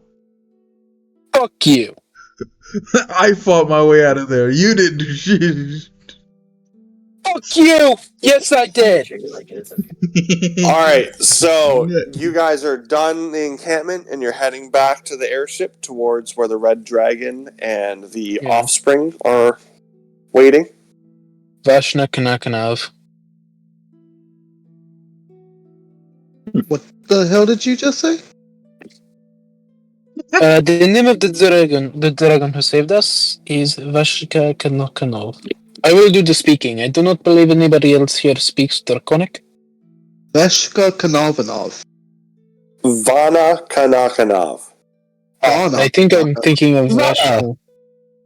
I think for some reason I think of I see them and I think of Vashnu. Different person. Has Linnea met this dragon before? Good question. Roll me. Oh, history? Well, they met in hell, didn't they, when they were with us? I wasn't there for that, I don't think. I rolled a 7 on history. Were you there with them? You were not there for that session, but your character had, at that point, been introduced. And then we split up very briefly. You guys had your adventure. I was going home to go find out things before I went back with you. Is that what happened? So you weren't there with yeah. this dragon. I was more asking if my character, being from hell, has met this dragon in particular before. That's why I asked you to roll history. Yeah, I rolled a 7. No. Got it. Does anybody here speak? Can I roll history Draconic? to see if? Can I roll Agathor's, like not my Agathor's history, but the other Agathor's history to see if he remembered to tell me about the dragon? I still have that sheet. Yeah, you're not connected to Agathor anymore, are you? No, I'm saying in my years of growing up, when he was telling me about the stuff, can I roll a history check for him to see if he remembered to tell me about a dragon that was supposed to be an ally? Well, your dad was never there to tell you about anything. Do you forget the cursing that he can talk to me in dreams every now and again? That's how I knew about the party. Oh, I see. Yeah. It's not a history check Oh, for Agathor to see if he knows about the dragon. It's a history check to see if his father remembered to tell him about the dragon. Can I? It's just a straight D20 roll because he had a +0 to the. Wait, no, it would be sure. -1 because he didn't have the magic item on him. So yeah, it's a -1 to the roll. Oh, natural 24-19. He remembered to tell you about the dragon. Oh wow. Yeah, Agathor, your father in your mind had told you about this red dragon that they had met, which I don't remember if he did anything to help the situation or not.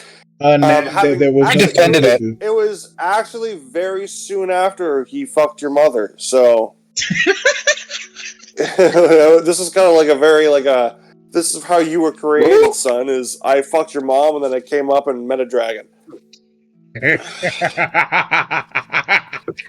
You know what? That's the second most beautiful creature I met that You know day. what? That's exactly how Agathor said it too. He didn't tell him the name. He didn't tell him what the dragon was. It's like, son, I fucked your mom, and then like an hour later, I met this giant fuck off red. This big red dragon. All right, so yeah, you'd be familiar with Vanakanakana. Linnea, you would not be. August, you're definitely not familiar, and then Violin, you're the only one who actually knows who the hell this is. The OG. Does anybody speak Draconic? Not me. Nada. Honestly, it's shocking that it doesn't. Agathor I speak- slowly raises his hand. I will. I know this dragon. I will do the talking. Okay. You just focus. Can you translate for the other two while I do the talking? Sure, I guess. But first, I want to hear thank you. I saved your life. I can hear 300 coins in your pocket. I gave I you. had that. Oh, you want your money Did you- back? Okay, I'll take out the coins and start throwing them at one by one. 1, 2, 3, 4. Here's I your have money a fucking back. mage hand, so it just opens up my coin purse. Yeah, so through this entire dragon conversation, Agathor's just tossing gold coins into left. The dragon sees it, wants to steal the coins. Natural dragon instinct. Everyone will worry about their offspring. Yeah. Okay. I'm gonna approach Vanakanakanav. And I'm gonna bow deeply. It is my And she- understanding. Sorry, let her speak first. She regards you. She bows her head down to look at you and kind of gives a big sniff.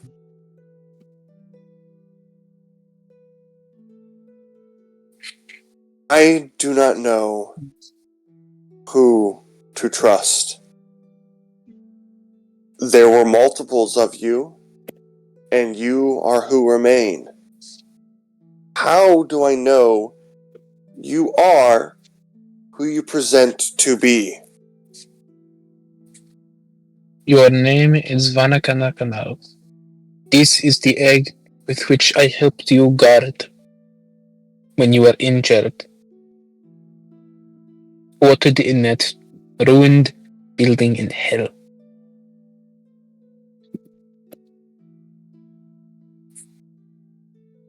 But demons, when they possess, will gain your memories.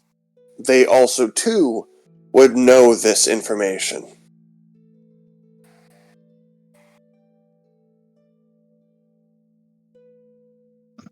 I think I'm gonna psychically reach out to her. You feel a burn in your mind as she repels you and attacks you for having done so to her. Take a D4 of fire, D4 of fire, and D4 of psychic damage. Is Monica Nakanov speaking in common or I wasn't. Hold on. Can I?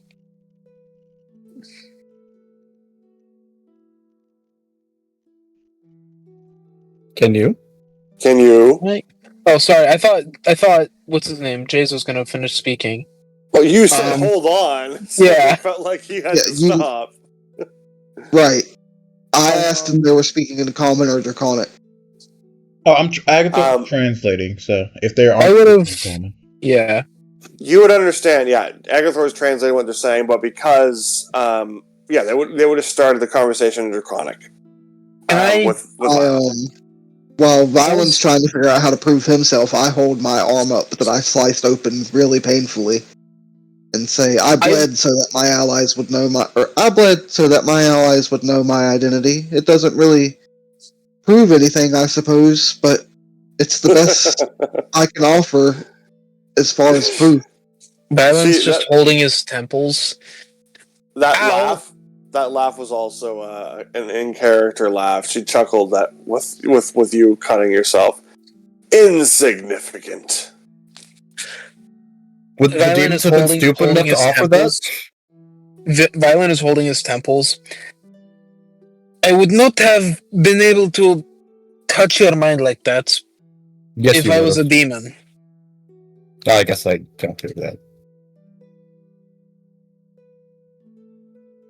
For you to prove yourself to me, you must tell me a truth about yourself that you have never shared with anyone else. I can sense your honesty. Diddy, you know that if you're going to make us roleplay this heavy, we need a warning, right? I did. I said, hey guys, we've done the combat, so we're going to roleplay really hard now. Hey, question. Okay, fair. Before Agathor speaks, does Linnea have a tail? Yes. Does August have a tail? A little Peter Rabbit cottontail. Perfect. Agathor steps forward, looks the dragon dead in the eyes. My name is Agathor Gary X 16th, and my truth. While my companions are sleeping, I sometimes stroke their tails. It's very comforting. Linnea shudders.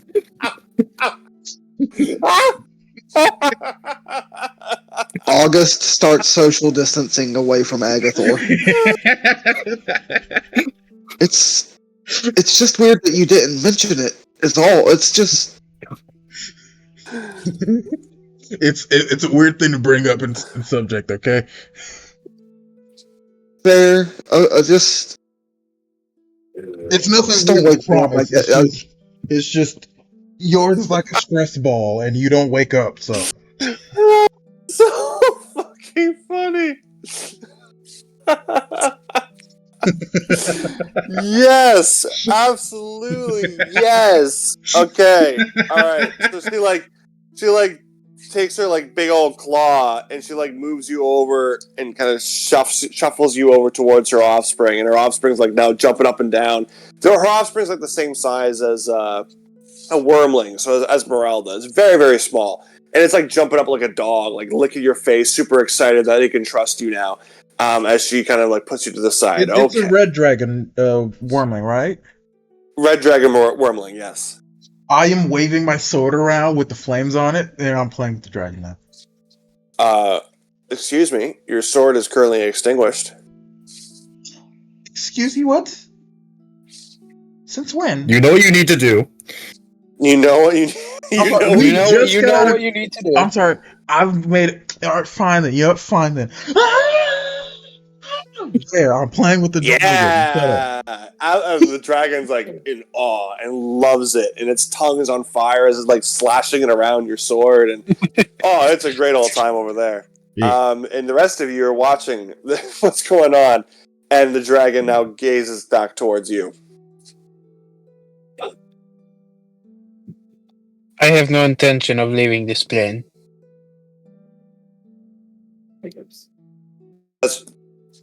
What? I guess I'll go next. I'm translating for him now. Wait. Violet, that was your big secret, right? Yes. I didn't even hear what you said. I have no intention of leaving this plane. It might not mean much to your characters, but Oh, for Vonika Nakanov, who knows Violin and his peoples and what they are for, that is a big reveal. That is a huge reveal. Okay. And she guides you over to the wormling. I'm gonna stand as close to her as I can, as close to them as I can, as she'll let me, and just translate. Okay. Yeah. Well, I mean, at this point, there has been much she knows common, and she's now speaking it. She just didn't want to do it at I first. thought But she just I know she speaks common. I thought she just refused to speak it though. in her home world, yes. Right now, when she's trying to figure out what's going on, she's willing to bend a little bit. Oh, never mind. I'm polishing the scales then. I'm polishing the baby's scales. The baby scales, perfect. Yeah. All right. Then she looks back to Linnea and August. August, you wanted to say something. when I was first recruited in Swampvale to hunt the Wildsbane, there were several times where I spared members of the Wildsbane, but told the village elders otherwise. Usually young kids that they freshly recruited. I just couldn't bring myself to do them in, but I didn't have the courage to face the elders either, so I lied to them about that. I think 3 separate occasions. Huh. She kind of looks at you inquisitively. Are you still lying to yourself about this, August? I don't think so. All the members of the Wildsbane that I have met lately have been unequivocally 100% shitty. So, but I guess there are times I am a little conflicted. It feels more like I do it because it's what was expected of me, and maybe not because it's what I chose to do. So I would be dishonest, which is against the exercise right now if I said I'm 100% certain in my path. Okay. I'm just... You just said yourself... Oh my god. You just said yourself that you would... Oh my god, what did you say?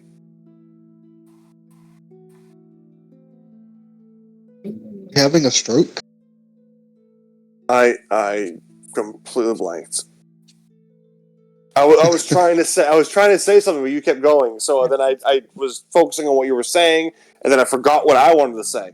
So I'm sorry. It's okay. So you're saying that you're not 100% certain if your heart's in the task you're trying to do?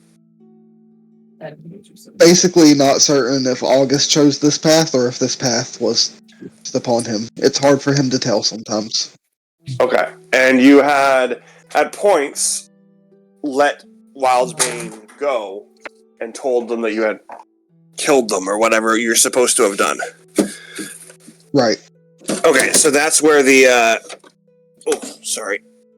That's where the dragon's gonna look at you and say,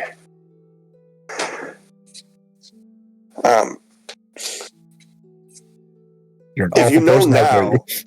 If you know now that these people you're coming across are unequivocally bad, they should die, and you're doing that. Back then, you said you weren't sure, and they were young and innocent-ish, and you let them go. Why are you feeling guilty about that? Did they turn out to be bad, or were they honestly good, and you did a good deed? I guess I wouldn't know unless I come across them again on my journeys. So you're worried about the possibility of what might have happened, but you have no idea how to understand that. Essentially. either they are good and I made a good decision and the elders will be disappointed that I lied to them, not disappointed if they turn out to be good. That would obviously be a good thing overall, but if I was incorrect in my judgment, then they are out there still slaying dozens of innocent animals indiscriminately. So yeah, it's kind of like a catch-22 for me. If I had the ability to show you right now where these individuals were, would you want to know?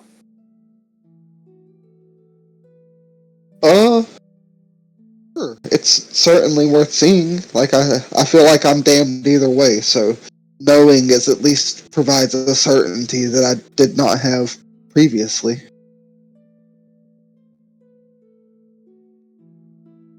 And the dragon kind of just reaches out a big claw and taps 3 bodies behind you. Yep, plot twister behind you. I knew it. Fucking knew it. Okay, so they never left the Wildsbane even though they had a second chance. I don't know if that makes me relieved or depressed.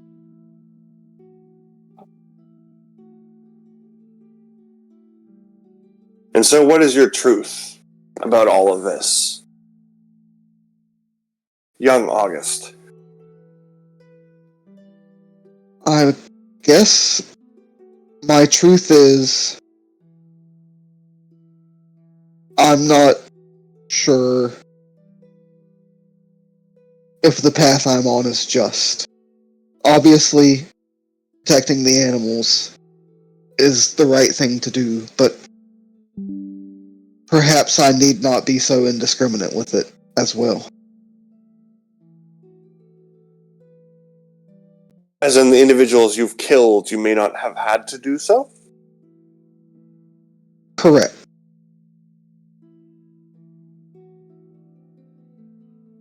And she reaches out her claw and pulls you over to her offspring. Linnea, you're the last one remaining in front of the big red dragon, Vanakanakanov. Linnea kind of pauses for a moment and tilts her head. Hands kind of just behind her back. Well, I suppose my truth is, when I joined this party and when I made my plea to move to the human realm, this mortal realm, it was, in part on a lie. I never really came here solely for adventure. I mean, I enjoy the adventure and I enjoy learning.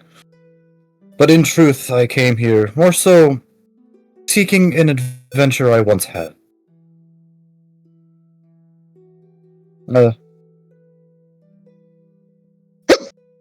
Oh god, excuse me, I'm so sorry. It's a big shock. An adventure you once had. Could you elaborate for me? Well, I'm looking for someone. Someone that I had promised others that I had given up on, but I never have. Someone I once loved.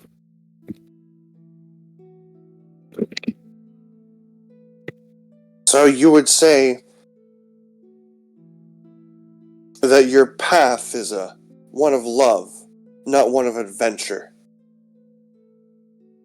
Yes. And she reaches out, pulls you over to her offspring. Wait, Thank is you, that why? Oh, sorry, I didn't mean to cut off. the dragon. Thank you for being honest with me. I can sense your honesty. She And nods. she looks down at you, Linnea, specifically. I am slightly confused, but I understand your honesty, and I know it's not directed to the one I speak of, but Linnea, I have been sent here by your husband. Things have gone very bad in hell. There's an all-out civil war, and this might very well be the last time he had the power to send someone to this realm. I see. I assume it's with my mother? The Civil War? Yes.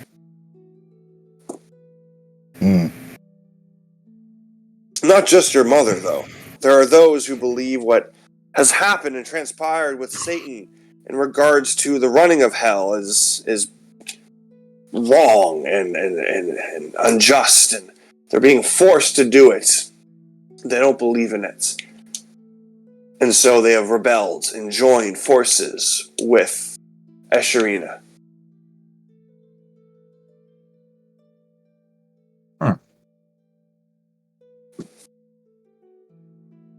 So if I were to perish and return there, I would not be able to find a way back so easily. No. It would be nigh impossible.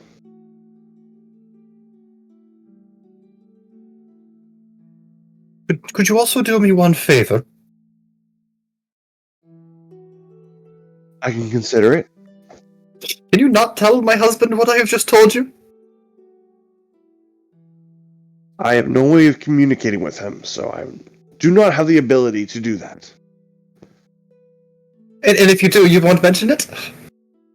It is not my place. These are your truths. For whom you want to share them with is up to you. Huge sigh of relief.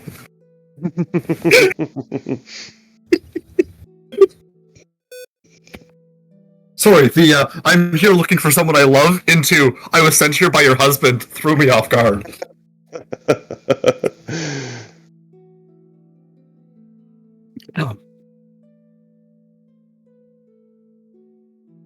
Does she even bother looking at Esmeralda to question her?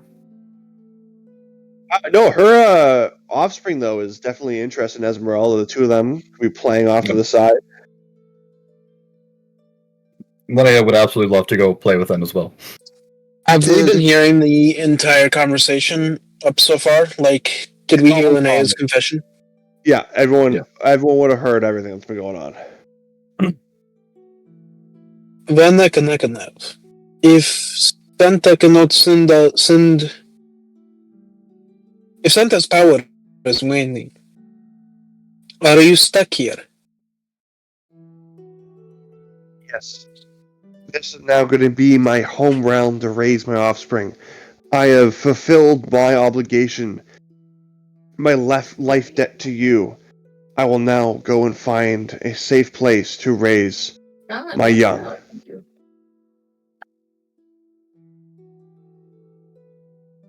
Did Santa send you here specifically to save us because of Linnea?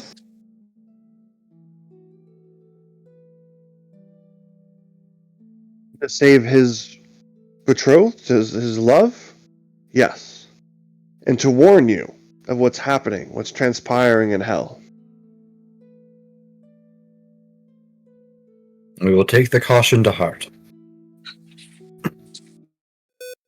There is a city west of here named Frostbite. There was a dragon who inhabited it for a time.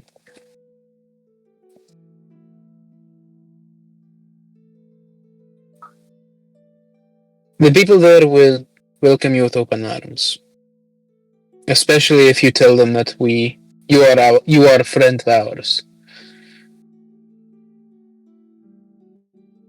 Wasn't if you that choose to dragon go doing there, a bunch of evil stuff when famine was in control of it? Won't they be a little startled if they see another red dragon so soon? if he gave his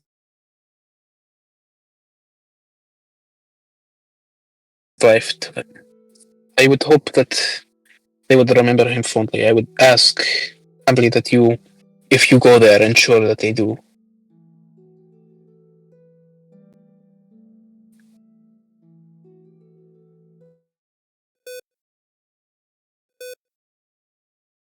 That's what I'm asking. Director to go to Frostbite? Okay. I can, if you say that this place is a safe place for me to go with my offspring, I will go there. If the city isn't very welcoming for whatever reason. There's also quite an expansive mountain range. Yes, we are currently sitting in the base of these mountains. I believe I will travel using them. When you arrive in Frostbite, the people will be scared, no doubt. A good use the body of another red dragon I knew to enslave these people. He gave his life to free them. His name was Ballast the Red.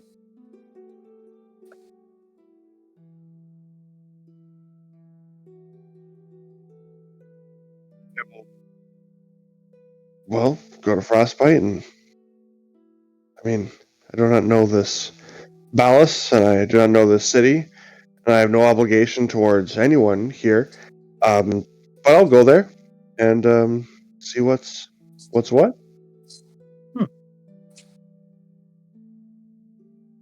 But yeah, good luck, and yeah, okay. That dragon just takes off. Yeah. And flies away. Gives a happy Before they wave. have a chance to leave, I'm going to do a really deep bow and thank you, Alva Kanakanov, for coming to our aid. Thank you, Free Shavakadu. She bows back. You're welcome, August of the Forest. I will also bow. You're welcome, Linnea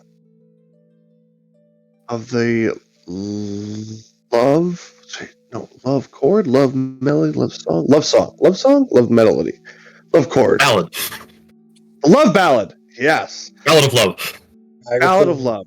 Agathor does not bow or say thank you because he's too busy playing with the red dragon's child.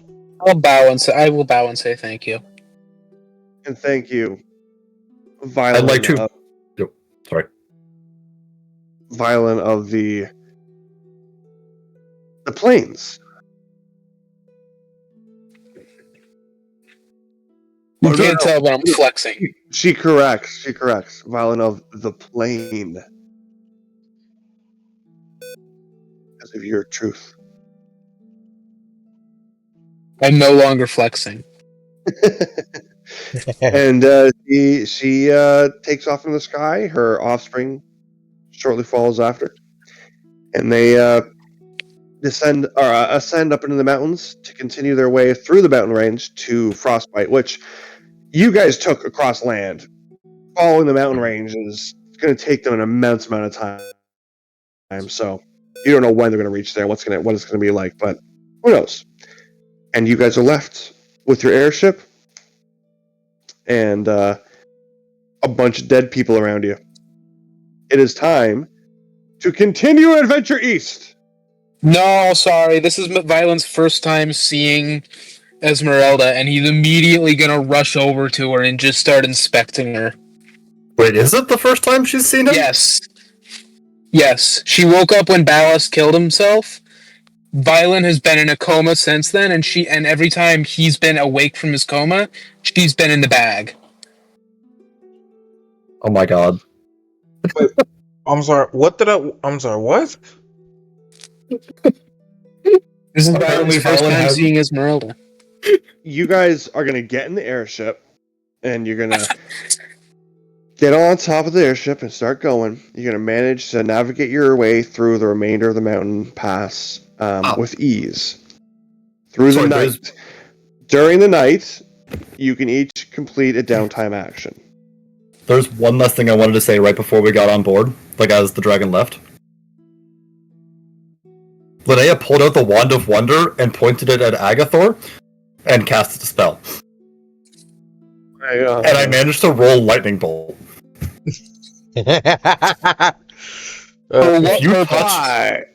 If you touch my goddamn tail again while I'm sleeping, I will kill you. Dexterity saving throw? Is it a Yes. dexterity saving throw? Alright. Dex. What's the DC? Does it have its own DC? 1 second. 15. 15? Alright. Hold on, what's okay, plus 3. Agathor just stands there and takes it. Natural one. 31 lightning damage. Only 1 lightning damage? God, that's No, weak. 31. Oh, 31. I was about to say, only 1? That's weak as fuck. No, Yeah. Agathor takes it, and as he's being shocked alive, all you hear is, worth it, as he falls down unconscious.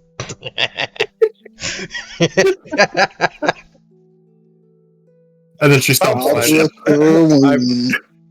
Presumably picks up Agathor and gets you guys aboard the ship, and someone takes out the ship, and we're not going to do any rolls for it because you managed to navigate through the remainder of the mountain pass with ease, and you do it so through the night. You can each complete a downtime action and then a long rest. So let's start with August. Cool, I already had a plan. August is gonna pull out some like natural pine sap candles that he has. He's gonna pull out a bag of dirt from Swamp Vale, and he's gonna make like a ritual circle in his room. And Rocky is gonna sit in the middle of the circle, and I'm going to perform a 1-hour ritual to change Rocky from a stag into a green anaconda, and then put on the serpent scale armor to attune to it.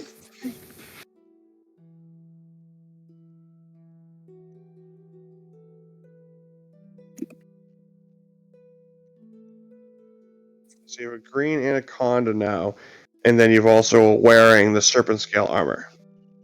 And I'll say, like, the point of the ritual was to, like, give thanks to the snakes that had passed away to make this armor. And then, I like obviously, the anaconda represents the spirit of those same snakes that had to die to make the armor. That's why he switched him to an anaconda. I like that. I like that. My anaconda. Now, Don't. you wouldn't normally get the roll for attunement like after doing all that, but I'm going to allow you to do it because I think that it's a good idea. So roll me your Arcana. Because I like it. Arcana?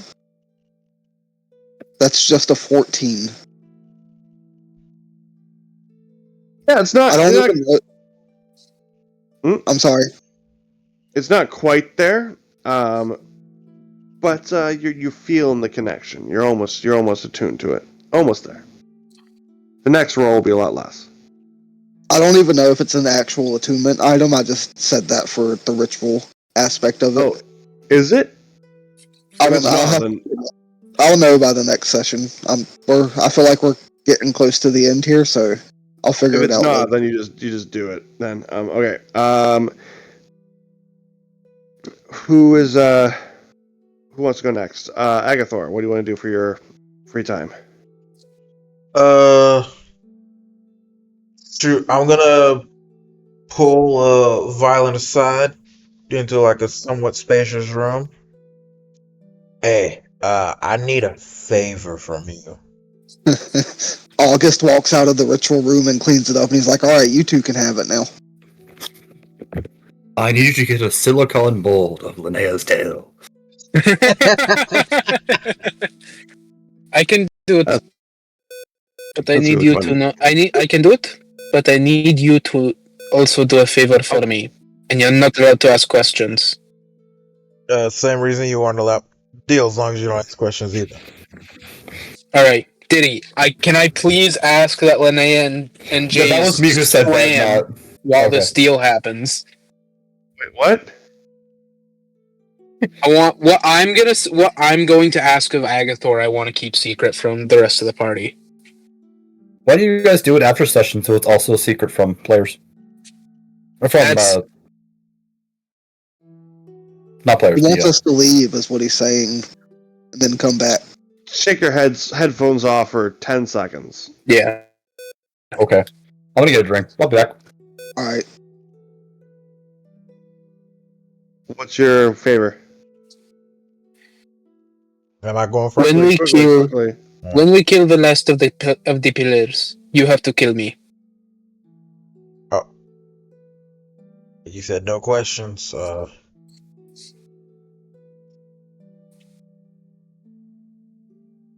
Damn. I mean, What was your favorite?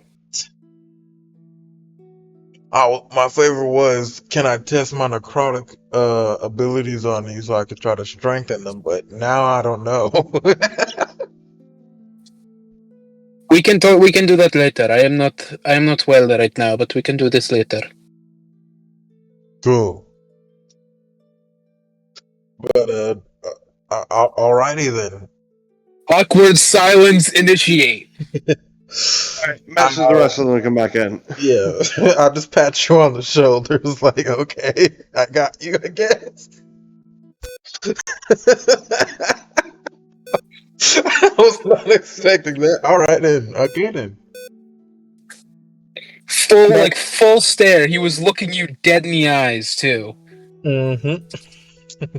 Can I roll perception to see if I heard it anyway?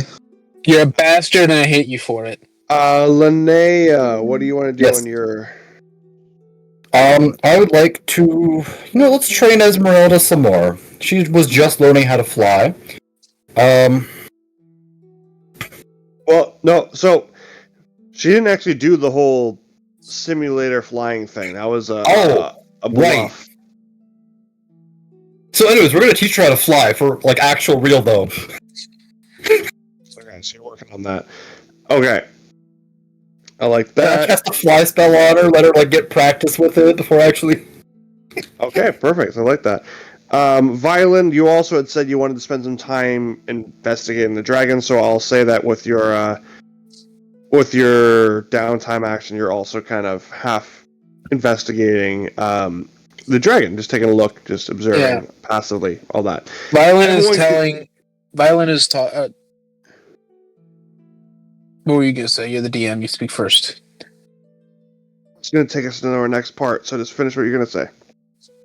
Violin is like talking to Linnea as she's helping Esmeralda learn how to fly. She, yes, so my people, you ride the dragon. The knights like me, we ride the dragon. I will teach you how to ride dragon back. Do you know how to ride dragon back? I mean, I know how to ride on things. I don't know how much different it is. I've very never specifically ridden on a dragon. Do you have a harness? No, but she's also not big enough to be ridden on yet. This is the size of a person. I mean, mechanically, she is only a medium creature, which you need a large size to be ridden. Yeah. She's not able to be ridden yet.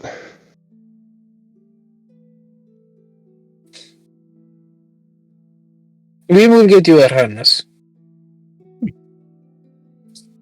When it looks like a sex harness, do not be surprised. I do not know why they have to make it this way, but they do. Linnea face Always flushed. looks like a sex harness. What? Linnea suddenly blushing like, I do not know why it always looks like a sex harness. She probably wouldn't have known if you didn't say anything, weirdo.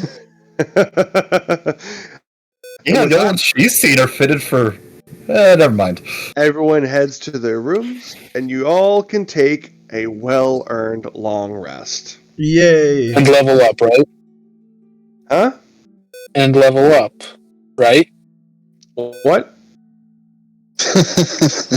I was gonna ask it too, to be fair. I'm gritting my teeth. DM's gonna give us a level up, says what? You guys have done a lot. You've done a lot these last few sessions, so it's hard to give you a whole level up though. Hey, did it but before you do that. I'll love you all up. Yay! Hey, Diddy, can I do Hell something yeah. funny? Can I do something funny real quick? Sure, it doesn't take long. Yeah, it won't take long. August, can you roll a perception check with disadvantage? Motherfucker! I got a natural 1, which is still a 12 for me. Okay, so But- okay, then nothing happens then. You don't notice anything while you're sleeping. And then August pulls Agathor to the side and he's like, if all you want to do is pet my tail, that's okay. Just don't make it weird. I'm not. It's just fluffy, okay? I've been under a lot of stress recently. All right, you guys long rest. Everyone long rests. Okay. All right. Long good? rest. I get my spell slots back. Those I don't normally put combat after combat without long resting, but that was 2 heavy combats in a row. So Well, that's Ooh, because you guys- we were stupid and didn't decide to sleep while we're flying on the ship. Yeah, when but you it's wake, too short of a ship. damn. Hey. Rocky can attack twice now. Nice. Rocky the snake. Wait, is it because he's a snake or because you leveled up? Because I leveled up. Okay, because if it was a snake the Stat entire bar time, doesn't then you change. got it. Okay, fair enough. He's essentially the exact same thing, just a different flavor. And I'm gonna call him Saki now. I don't know if I Okay. like that. But if he was a stag, he also would have been Saki the entire time. Fair. He's still Rocky. I can also, proficiency a day, I can gain 1d8 plus my wisdom modifier as temporary hit points. That's cool. Can I re-roll my hit dice for this level? I rolled a 1. No. Womp womp. I rolled an 8. I'll let you. A 1 sucks. There we go. Guys, what spell should I Middle take of the road. for my another 4th level spell? Should I take Confusion? Out of Oh. stream time, please, and thank you. Yes. When you Sorry. awake, you feel as though you're baking in a giant furnace. The heat is so incredibly intense on this side of the mountains. The cooler air deep in the valley is your saving grace. As you exit the mountain range, your airship begins to descend. The air around your balloon is just too hot. You cannot keep aloft. Everyone can roll me a nature check. My last roll was a natural 1. This is a natural 20 for 25. You're welcome. I got rid of that. I got a 10. for you. Well, the natural 20 is going to be able. He's going to share it with the rest of you. 22. He'll Yeah. know this. But the natural 20 knows. The sun is rising to the east, where you're heading. Perhaps the airship will work better again when things cool off, when the sun begins to set to the west. But in the meantime, your airship descends and will not begin to ascend towards the sands. Now, will you all roll me a perception check? 22. 11 plus 11. Nat 20 for 24. Once again, the natural 20 is sufficient. Yeah, 17. Linnea, you can see that there seems to be a small village in the distance, in the kind of the heat barrage that you're seeing. As your airship slowly and nicely plummets in against the sand, and the balloon collapses around you. I'll definitely point it out to everybody else. Like, hey, I think there was a village that way. I'll also look to the group and say, guys, I don't think we're flying again until nighttime.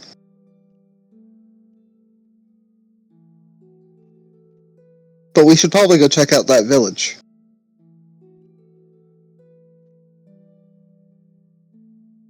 I'm not keen on leaving the airship unattended.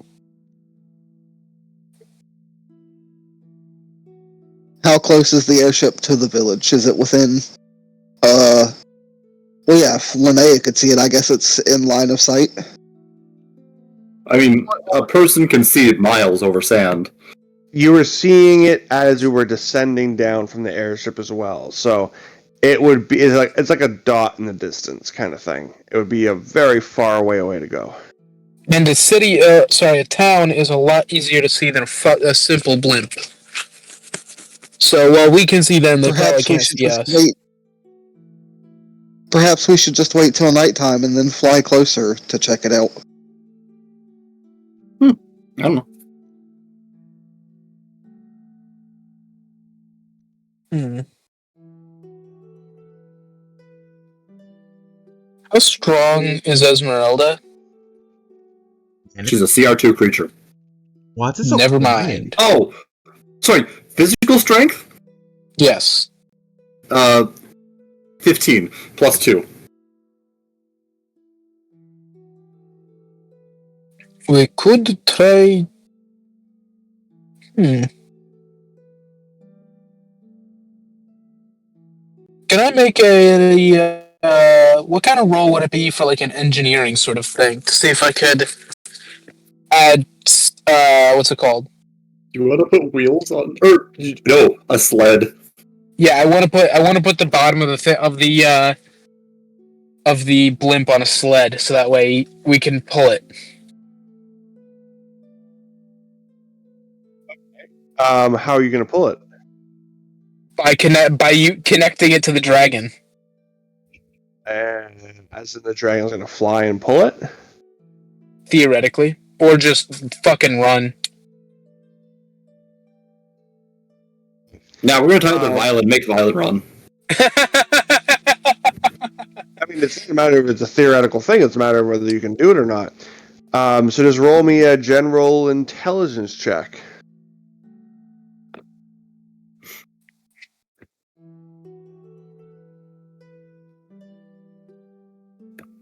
Um,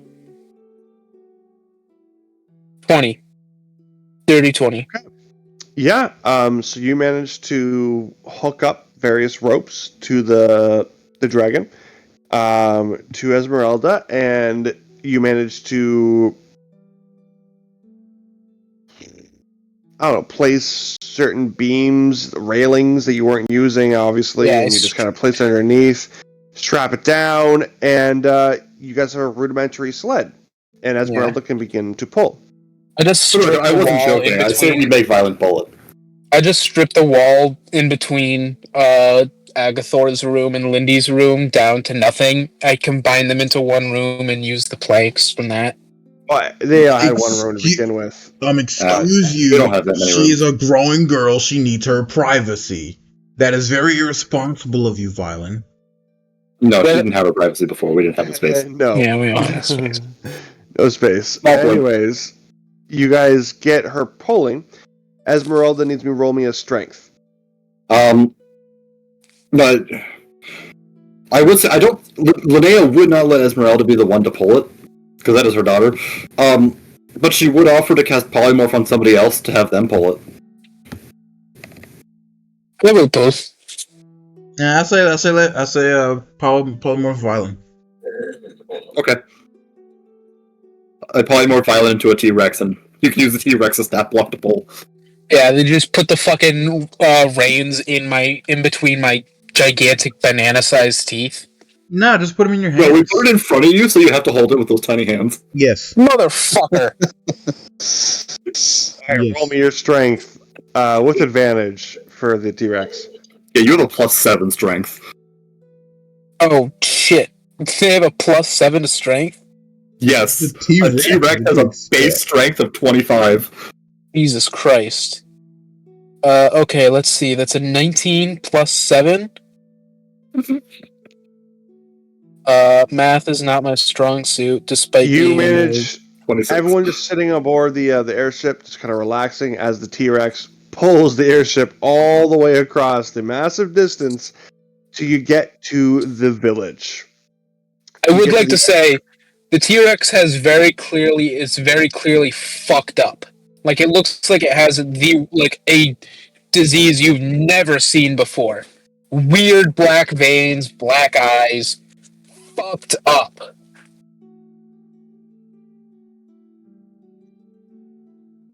Okay. ¿Por qué? What'd you say, Did? Okay. So you guys make it to the village. You see a sign indicating that it's called Tatooine Village. It is home to approximately 150 residents. Ooh, some small town vibes. Right up August's alley if it wasn't also the desert. But even from a distance, you can tell that there are more people here than indicated on this sign. Can I roll perception, maybe, to see if there's, like, any discernible features from a distance of these people? No. You gotta get closer. Okay, well, as soon as I am, like, close enough to pick up any discernible features, Everyone can roll I? me perception. I don't know. I don't have the dragon. I don't have the T-Rex stat block memorized. What's Okay, my I got perception a score? I Yeah, got a plus 4 19. perception. I got a 19 for 30. 19 for 30? I got an 18 Yeah, I have for 28. 11. Why does Viola the T-Rex roll exclusively amazing? Because got an 8. violence sucks. Fuck you, 22. So you guys are kind of slowly approaching the village. Oh, wait. So it's just the 4 of you, or who's with you? Is Rocky with you? Is Lindy with you? Rocky is. Hmm? Yes, Rocky is with me. Just kind Rocky's of with wrapped you. up around my shoulders. Okay, like a little scarf? Snake scarf? Yep. With your serpent scale armor? Cool as shit. You look Okay. like you're gonna kill someone. Like an assassin. Yeah, totally. Who else? Is everyone else walking up then? Yeah? Yeah. Okay. I will love say, how we're before we walking. enter the town, Violin's probably gonna, like, scream at Linnea until he gets turned back. I love how we're walking headfirst into this trap that Diddy is about to spring on us. Oh yeah, 100. Yeah, Is Lindy on your back there, Agathor? The ship is nowhere near the town, correct? It's away. no, we dragged the It's town. just We no, dragged the it's ship. just yeah. Drag the ship is just outside the town now at this point. Fuck. If I leave her, you're gonna take her. If I take her, you're gonna take her. Shit. Problem with having a kid in D&D. Taken Squared. What is the fourth movie in a sequel called? Or in a series? Taken 4. I'm just gonna snap her neck. That way you can't kill her because she's already. All right, you were successful. Lindy is now dead. Nah, she's gonna be on my back. I'm bringing her with. She's gonna be on my back. Well, we need to she's just dead. make She an can't be on your back. We just need to make an extra dimensional plane for her to hang out in at all times. Give her a little set of toys. Put We'll her just in the- fucking cast banishment on her every day. All right, Rope Lindy's trick. with you guys. Okay, cool. So Mm-hmm.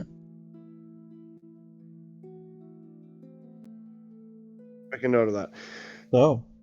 So, from a distance, you guys can tell, and as you're approaching, getting closer into the village, the villagers, they seem to be in bad shape. It's kind of a shanty town, wooden building kind of situation. They're pretty well malnourished, dehydrated, dirty. No one's showered in who knows how long. And you also notice that at the center of the town, there are 3 factions of individuals arguing around, presumably, a water well. There is the yellow, orange, and white factions. The yellow and orange members seem to be at odds with one another. Meanwhile, the white faction seems to be attempting to keep peace. A member of the white faction steps forward between the quarreling groups. They bring a small child to the well and help her get a drink of water. The 2 other factions erupt in displeasure. How dare you! Oh, that's ours! Oh! Everyone's yelling. The scarves of the savior in white are blown back. Linnea, your heart instantly sings, but at the same time, it drops. You recognize this face. It is Yotisa. Yotisa! Go! Yotisa leads the child away from the chaos. What do you guys do? Linnea is like frozen for a moment, like, Linnea, are you okay? yeah, sorry, I need to go talk to that person. We should not travel alone while we are in unfamiliar lands. At least take one of us with you.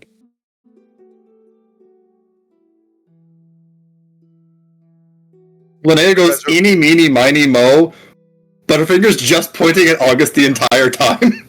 Okay, well, you know what? I feel like you've made... You know, you don't need to keep doing the necessary then. I think you've made your point. I'll follow you. I figured we would all walk over there, but okay, I'll join you. I don't mind. Yes, have the two ranged people go into a chance of combat that's going to be close range. Yes, makes perfect sense. The dragon. Okay. You would also have all seen that Yotisa is actually Yonti, which is the serpent person. So there's a fucking asshole walking in wearing snake scales and a snake on his shoulders. Wait. And then the snake woman... What's the fucking theme of the day, I wonder? Where is my Medusa, goddamn? No, she's not a Medusa, she's a Lamia. I introduced your Medusa first fucking session. You killed her. Where is my Medusa? How was I supposed to turn a obviously evil person into a love interest while with just learning the party's names and not gonna? That wasn't happening. You set me up for failure there. Worst one ever. Continue. Hey, you could have been successful. Yeah, so she's a Yanti. She is a snake person. Is it? It's just Linnea and August going towards her. Is she pureblood or half-blood? Is she all snake person or is she humanoid snake person? She's a snake person. She's got the serpent tail.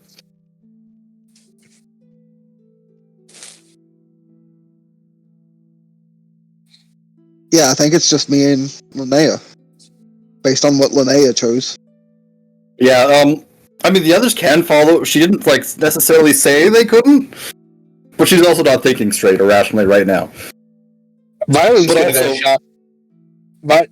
gonna turn to Agathor as they're walking. You know, I hear they have very good wine in the desert. I don't drink. You want to go shopping? Sure. Cut back to the other group. Okay.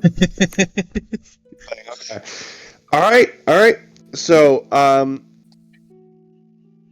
Linnea, you approach slowly behind this individual who now has a bunch of children around her, and she's, trying to keep them all calm. And there was that one cup of water that now separating and trying to disperse amongst, 10 children, and she's trying her best, but it seems overwhelming to her.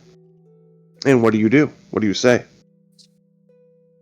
I think she is in that, mental panic mode where she is watching from afar, like that very creepy watching, but too afraid to actually walk up.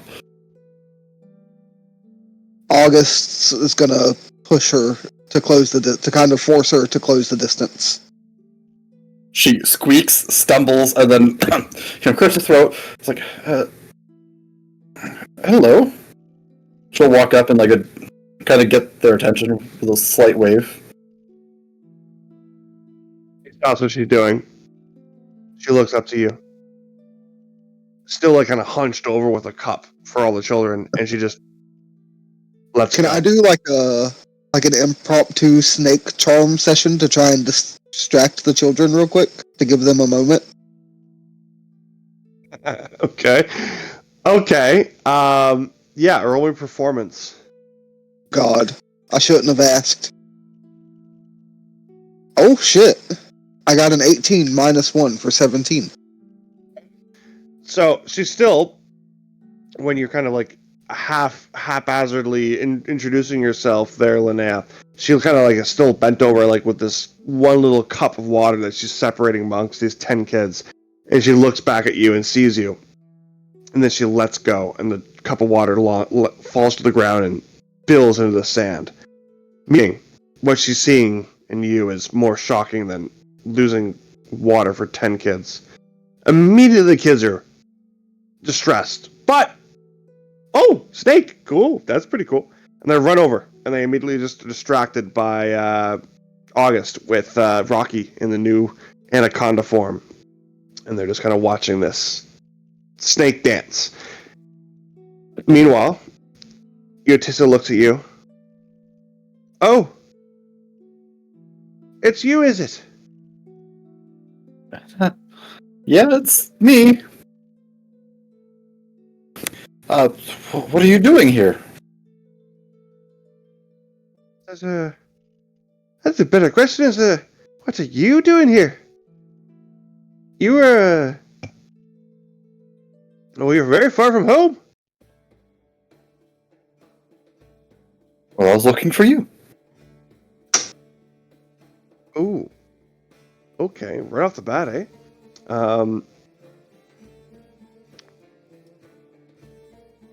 That's like a fucking wisdom attack like that. Just wasn't expecting that right off the bat. Okay, so she's gonna, Right casual about it. looking for me at. You came all this way looking just for little old me. Well, of course. Why would you do such a thing? Looks a little confused. Well, why wouldn't I? You just disappeared all of a sudden. I do regret that. It wasn't a choice, you see. I was summoned back here. Well, it wasn't my choice. You were summoned?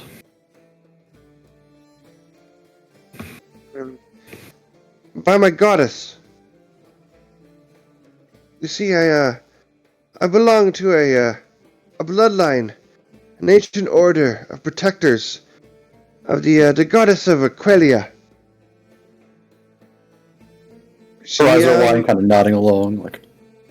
She must have summoned me back here to deal with this aid in this conflict that's currently enveloping my country. I see. What's going on? What's wrong? Can I help?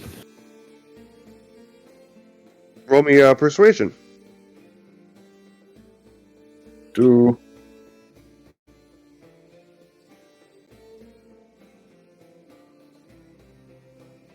Only a 16. God fucking damn it.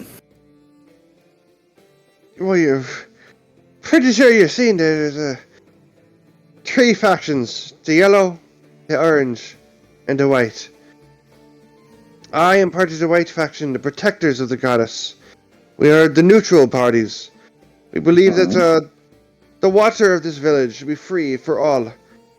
We care for the lands and the people of Queria. Mm-hmm. Yes.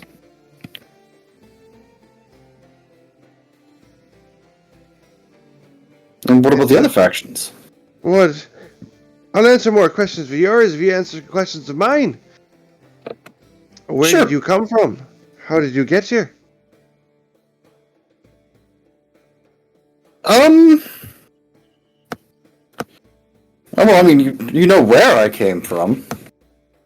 The same place you did. How did you get here, and where did you get here?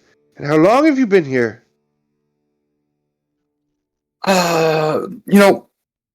Perhaps it'd be best if we find a place to sit down and I can give you the story.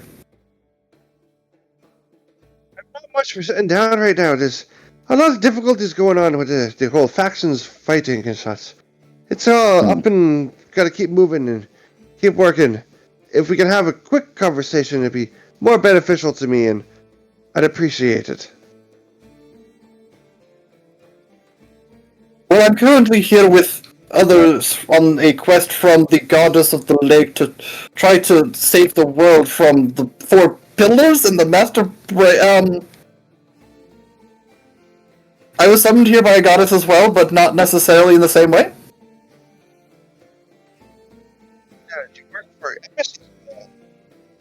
Sorry, what'd you say? the ambassadors of Lady of the Lake? Yes! You see, I'm a representative of the Sister of the Sands. Oh, we're looking for her! Yes, so are we. Ah! If that makes sense. Well, if it helps, we're a bit, experienced with finding those like her. That would be great. We have been trying to peacefully resolve each conflict as it arises. But to bring about any lasting change, we need to contact the goddess. But nobody has seen her or heard from her in many, many years. The yellow and orange factions have used this to their benefit, claiming she has abandoned us, and their faction is the only hope of safety and security. Well, shall we perhaps, take care of the children first, and then we can discuss our next move after that?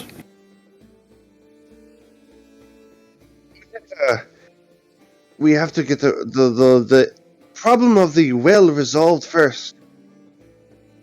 You see, currently both factions are laying claim to the well of Tatooine village here.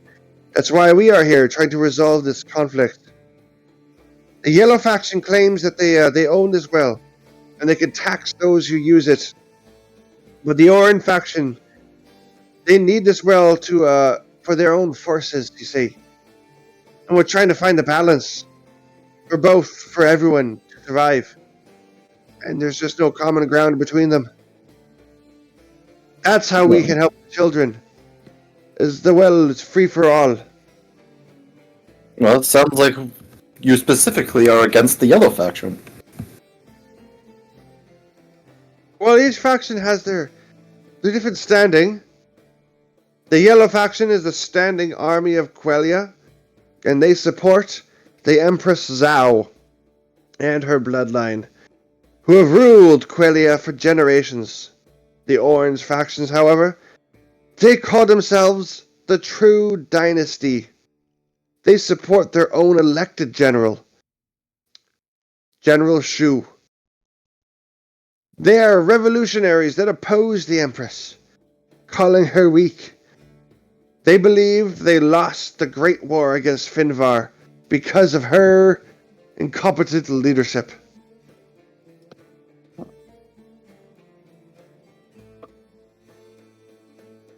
I see. And your faction is trying to find the common ground between them and stop a fight from breaking out? I hope that's what we've been trying to do, until we can find the goddess to help rectify these issues. We are left with dealing each conflict as it arises. Hmm. Well, I'll... One second. Right. I will, I'll ask my friends to see if they can help at all. August speaks up at this point and says, I think what Linnea is trying to say is, how can we help right now? Yeah. Nervous tiefling noises. If you could help by all taking a long rest, and we can get back to you in a couple of weeks, or next week, when we take up our next session of Fate and Folly. Yeah.